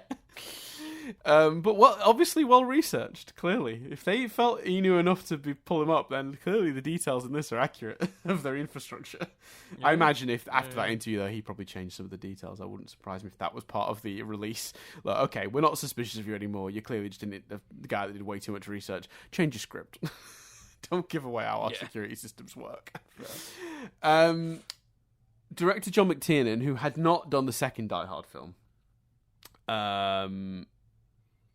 was an early choice for this. And he actually turned down doing Batman Forever in order to make this one. I think he made the right choice. Yeah, I'd say so. Yeah, I'd say so too. Sean Connery was his first choice for the role of Simon Gruber. But Sean Connery, in famous Sean Connery fashion, very typical Sean Connery fashion, turned down the role because he didn't want to play such a diabolical villain. For those who don't know, Sean Connery, the man who turned down the most roles in any career that were like just incredible. Like if you've never heard of the roles he turned down, just Google it and be appalled. He turned down so many movies and roles that were iconic and famous that he should have been. It's incredible. So yeah, he turned down the role. He didn't want to play a big villain. They then went to talk with David Thewlis, but that didn't work out. So, unclear why. I couldn't figure out if he left or if they never got as far as signing him, but that didn't work out. And then, of course, they brought in Jeremy Irons, who does a great job. He apparently he chose the hairstyle for the film, and someone apparently described the hairstyle as a midlife crisis, which I think is fun. Interesting story here with two versions. So I'm going to read both. So, Lawrence Fishburne was originally the actor chosen to play Zeus. One version of the story is that he turned down the part and then reconsidered later, but it was too late. They'd already cast Samuel L. Jackson. But that story is contradicted by Quentin Tarantino. So Quentin Tarantino, who for those who aren't aware, writer and director of Pulp Fiction, specifically relevant to this, because Lawrence Fishburne was actually going to work on Pulp Fiction, and the role ended up going to Jackson. So that's why Tarantino has any knowledge of this. So Tarantino says that Lawrence Fishburne was offered Die Hard with a Vengeance, but not for enough money, basically. He wanted $1 million to play the role, and that was too much money, basically, for Lawrence Fishburne, the producers felt. And then after seeing Samuel L. Jackson in Pulp Fiction, they instead gave the role to Jackson, who took a lot less money. And the irony of this, of course, from Tarantino's perspective, being that he'd originally wanted Fishburne to play Jules in Pulp Fiction, but then that role ultimately went to Jackson. Apparently the reason he hadn't played the role in Pulp Fiction was not money, though, because his managers advised he'd be typecast if he played that role. So what's really funny here is that is two very iconic roles Lawrence Fishburne lost out to Samuel L. Jackson in a very short space of time. One, because he asked for too much money, according to Quentin Tarantino, and the other because his managers told him he'd be typecast if he played Jules in Pulp Fiction.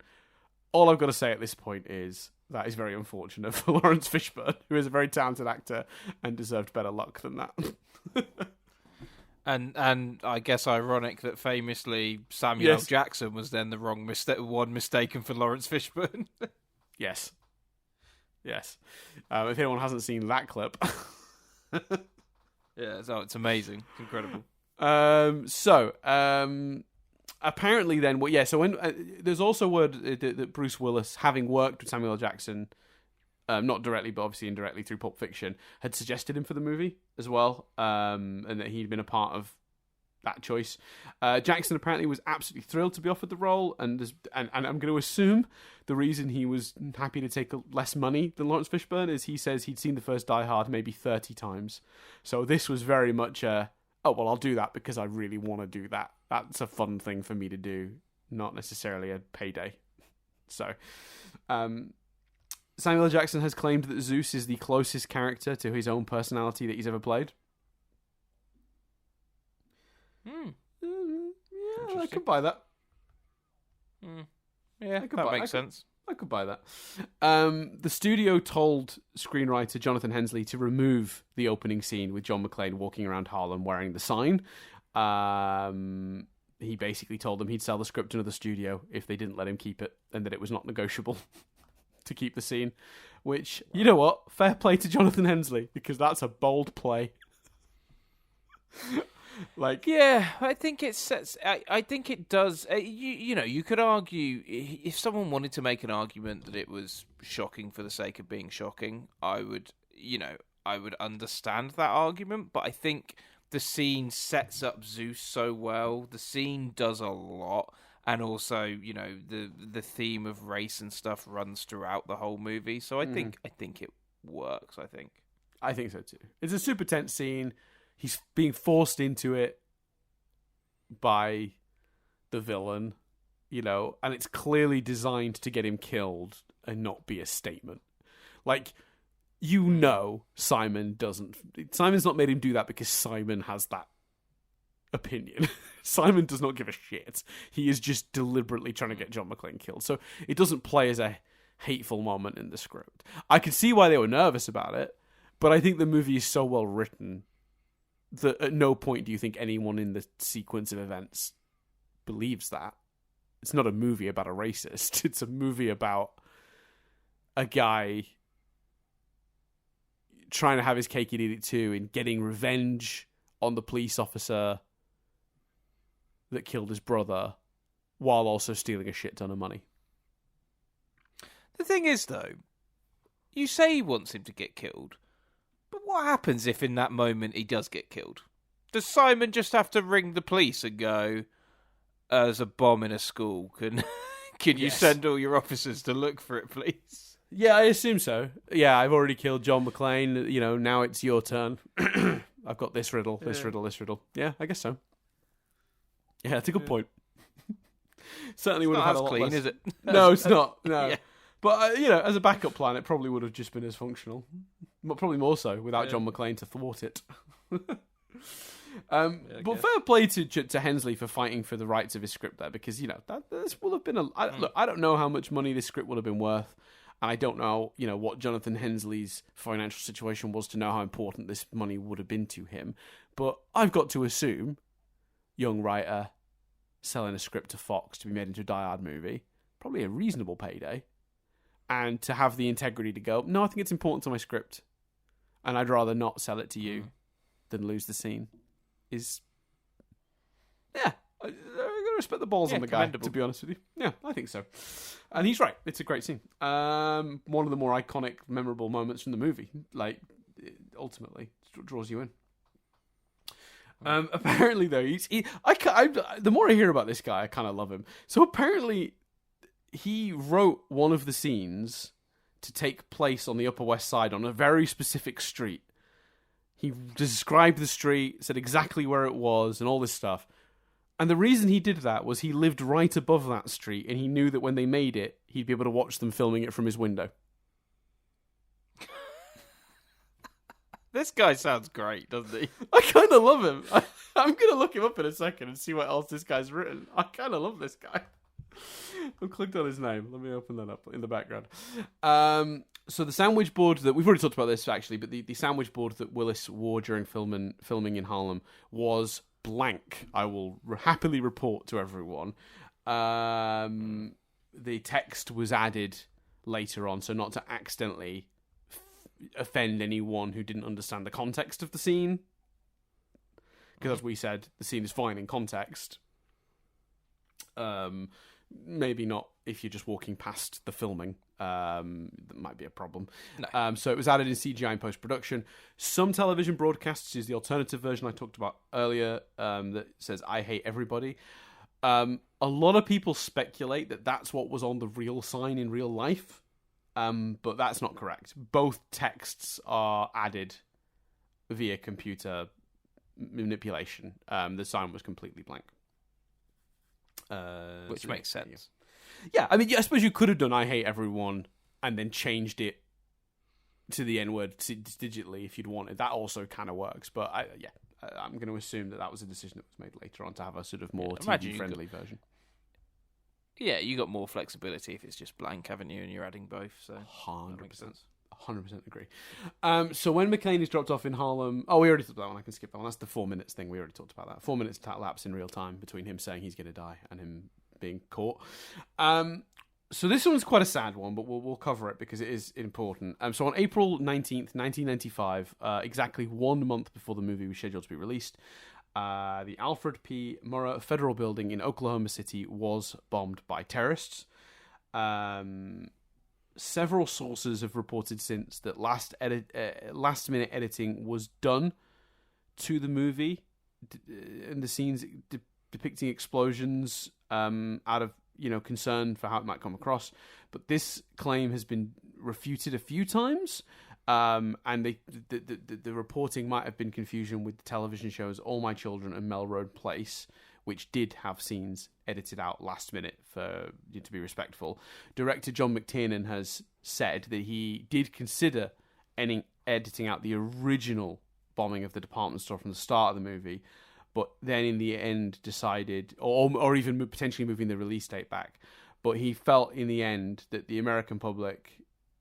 because he felt the American public might be sensitive to the bombing. But Fox, in the end, decided to go with the original version of the movie and the original release date, stating that the work was, a work of fiction, and that the movie had been completed long before the real life events had occurred, and they trusted that the American audiences would understand that, and that turned out to be true.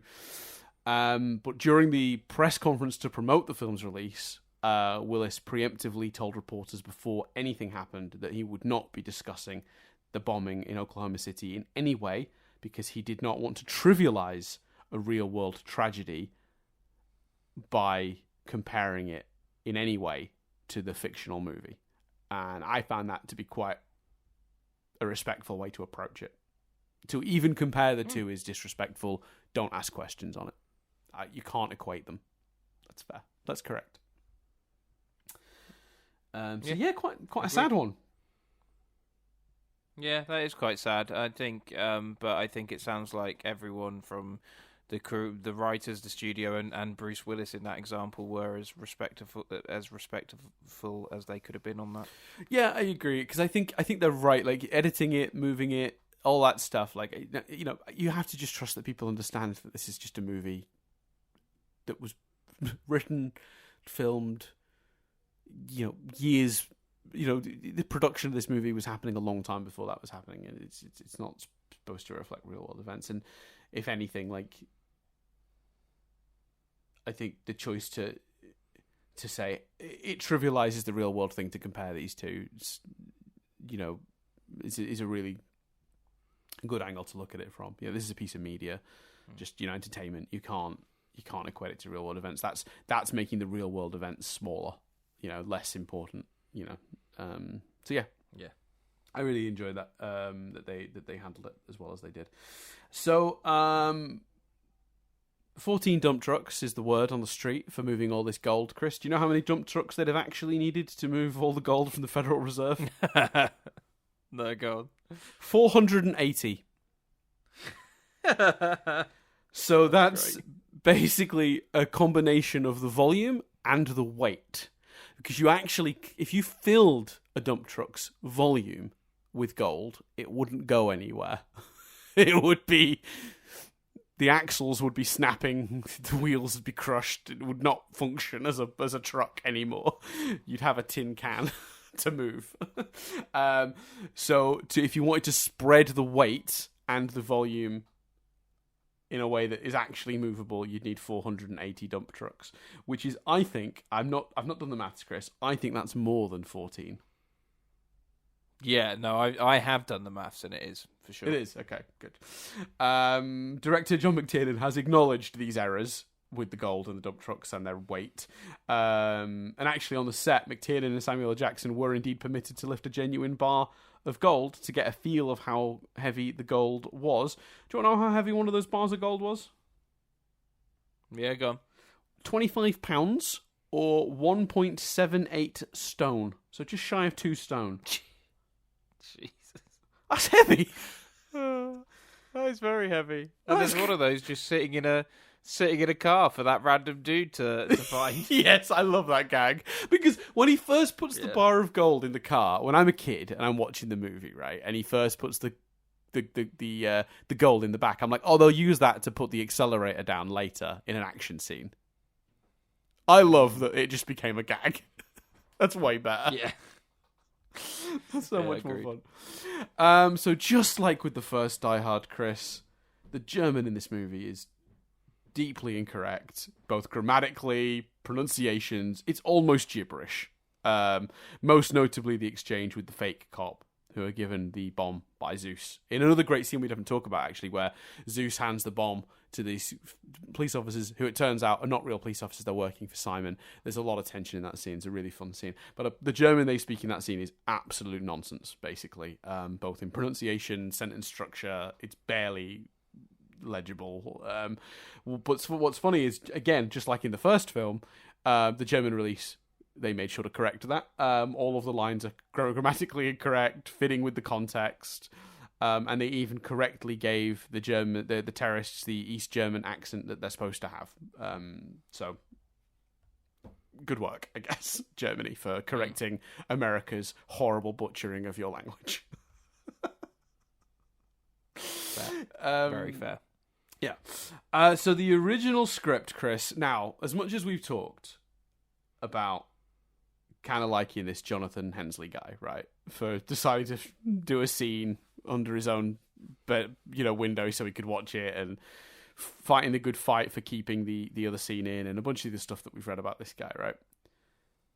He did nearly put what might have been one of the worst jokes in cinema history into the movie. Hit me. Tell me. The original script had McClane reciting the joke, "Simon, you're under a vest," during the closing sequence.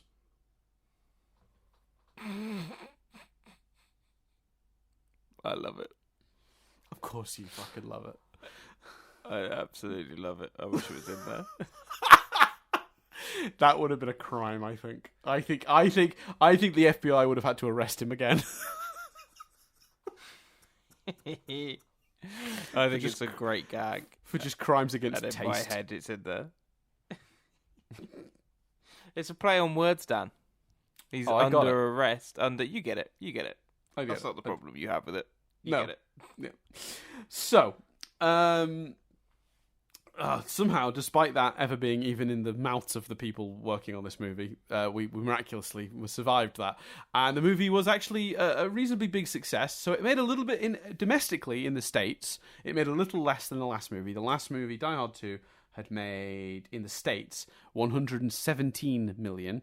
And this one only made 100 million flat in the States. But it had a massive, massive international worldwide release. That surprised just about everyone and made it, to this point, the most profitable, certainly the largest box office Die Hard film. Oh, wow. Yeah, so the first Die Hard film had a box office of 141 million worldwide. The second Die Hard film had a box office of 240 million worldwide, so it added about 100 million. This Die Hard film added yet another 100 million to that and had 366 million worldwide. But, small but, tiny but, the budget of this one was more. So this one cost about 90 million to make. So it made its budget back 4 times over, which is obviously nothing to balk at. But Die Hard 2 had made its budget back 3 times over. So it was definitely more than Die Hard 2. But Die Hard 1, because it was only made for 28 million, that had made its budget back 5 times over. So, you know, do with that information what you will. I don't know if anyone needs that information in their lives. It's actually one of the very few movies that could become the highest grossing film of the year when its domestic box office was not even in the top 5. So in America that year, this movie finished 10th in America. But its worldwide box office was so much that at the end of the year, it was the highest grossing movie of the year worldwide. Oh, wow. And it was the only movie to achieve that until that was 1995, until 2014, 20 years later, when Transformers Age of Extinction did the same thing.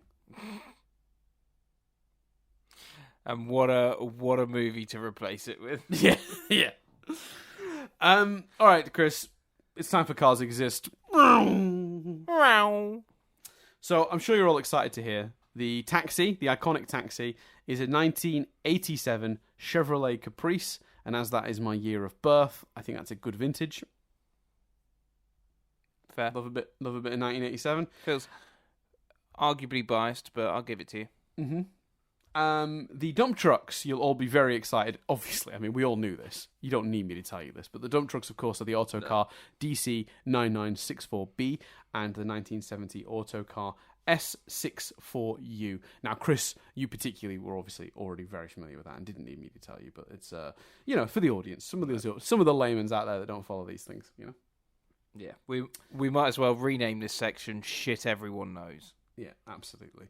They really do pull that truck off the bridge, you know, or with a boat. So the filmmakers actually put a truck on a bridge, connected it via its front line to a boat, and then just sailed the boat until the thing came off the bridge. It's bonkers that they did that, and were allowed to do that. I don't know how you even go about getting permission. Yeah, is this the city? Yeah. We want to get a permit to pull a car off a bridge with a boat. Is that possible? I don't even know where you start. But they managed to get permission to do it. The car in question, of course, as again, Chris already knows, is a 1994 Dodge Ram pickup truck. It's a cool truck. It's a good truck. Slight side step to everyone's favourite segment, Cars Exist. It's time for Helicopters Exist. And again, Chris already knows this. I'm sorry, Chris. I don't mean to just, I'm not going to, I hate, bombarding you with information you just don't need. But as you know, Simon's Helicopter was an SUD Aviation Aerospatiale SA341G Gazelle. Now, this is the first helicopter to feature the fenced and enclosed tail rotor system, as again, Chris well knows. This make and model was also the Blue Thunder helicopter. So yeah, there you go. Cars exist, everyone, nice. And helicopters exist. That is trivia. Yeah. We did it! And we did it within reasonable time, We did it, folks. Yeah. All right, Chris. I think it was absolutely reasonable. Yes, it helped that I snuck some in while we were discussing the movie. Chris, my friend, where are we going next? Let me tell you, Dan. So, here's what happened. Jess and I haven't seen each other much this week. I'm doing this on Valentine's. That's not a problem. We're not particularly, Valentine's Day. It's fine. We're not big. Can I just stress enough here that I did not choose this date for this recording. I just want to make that this is not me being taskmaster and forcing Crystal to do the podcast. Oh no. Chris chose this date. No, I know you know that, and I know that, but just for the listeners. Yeah. Because we had to, we we only did one last week. We wanted to fit in 2 this week, and this was my only slot to do it, basically. So Wednesdays are a good day to do it because Jess is out. So we're talking about the weekend. We're talking about squeezing some time together, and Jess said, "Do you want to do this?" And I said, "Well, we do. That's cool, but we do also need to at some point watch a movie for Rewind reviews because I'm recording at the weekend." And she said, "Oh, what movie?" And I thought, we've not seen each other much. She wants to plan a little day. Fuck it, I let her choose. I take the list. I get rid of the sequels we've done already. I get rid of the start of a trilogy that isn't the trilogy we've agreed. And I send Jess the entire list of sequels for her to choose from. Dan, that's delightful. What did I've Jess got to be honest choose? with you, mate. She chose poorly. She chose a movie I don't want to do. Movie I don't want to watch, but I will. I'll honour the choice. Oh my God. It's a stats fan. It's a stat. It nearly would be the longest movie, but it isn't. It is beaten by The Return of the King, but it does break a Rewind Reviews record. I've checked that. It breaks the record for the most recent film we'll ever have done on this podcast, because we are going to December 2022, and we are going Avatar 2, The Way of the Water. Oh, fuck. I know. I agree, Dan. I'm not happy about it either. I fucking hated that movie so much, and I genuinely was like, I'll never watch it again. I'll never need to see it again.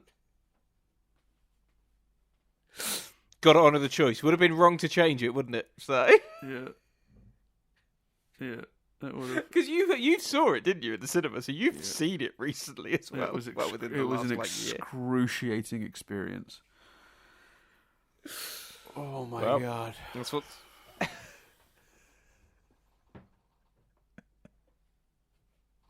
That is. I I honestly didn't think you could devastate me with the selection.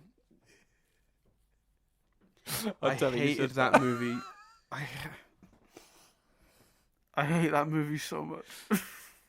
I could see where she's coming from. We didn't see it. She's not seen it, so it's not a rewatch. It's do you know what I mean? She looked at the list and went, "What movie haven't I seen that And I look, probably will watch at some point?" And here's the thing: I do think, if you've seen the first one, you probably give it a go, right? And here's the thing: you might like it. Lots of people liked it. She can't possibly understand. She can't possibly understand how angry this movie made me. She can't possibly know how excruciating every minute of it was for me in the cinema, this movie. And it wasn't chosen with malice, despite the fact that I'm now staring down the barrel of having to watch it again. Oh my God! Only a year she later. chose it for the same reason you saw it. You've already seen it. Do you know what I mean? All the reasons you've already seen it are why she chose it. I can't believe I've got to sit through it again, Chris. I can't. Oh my God. Well, look.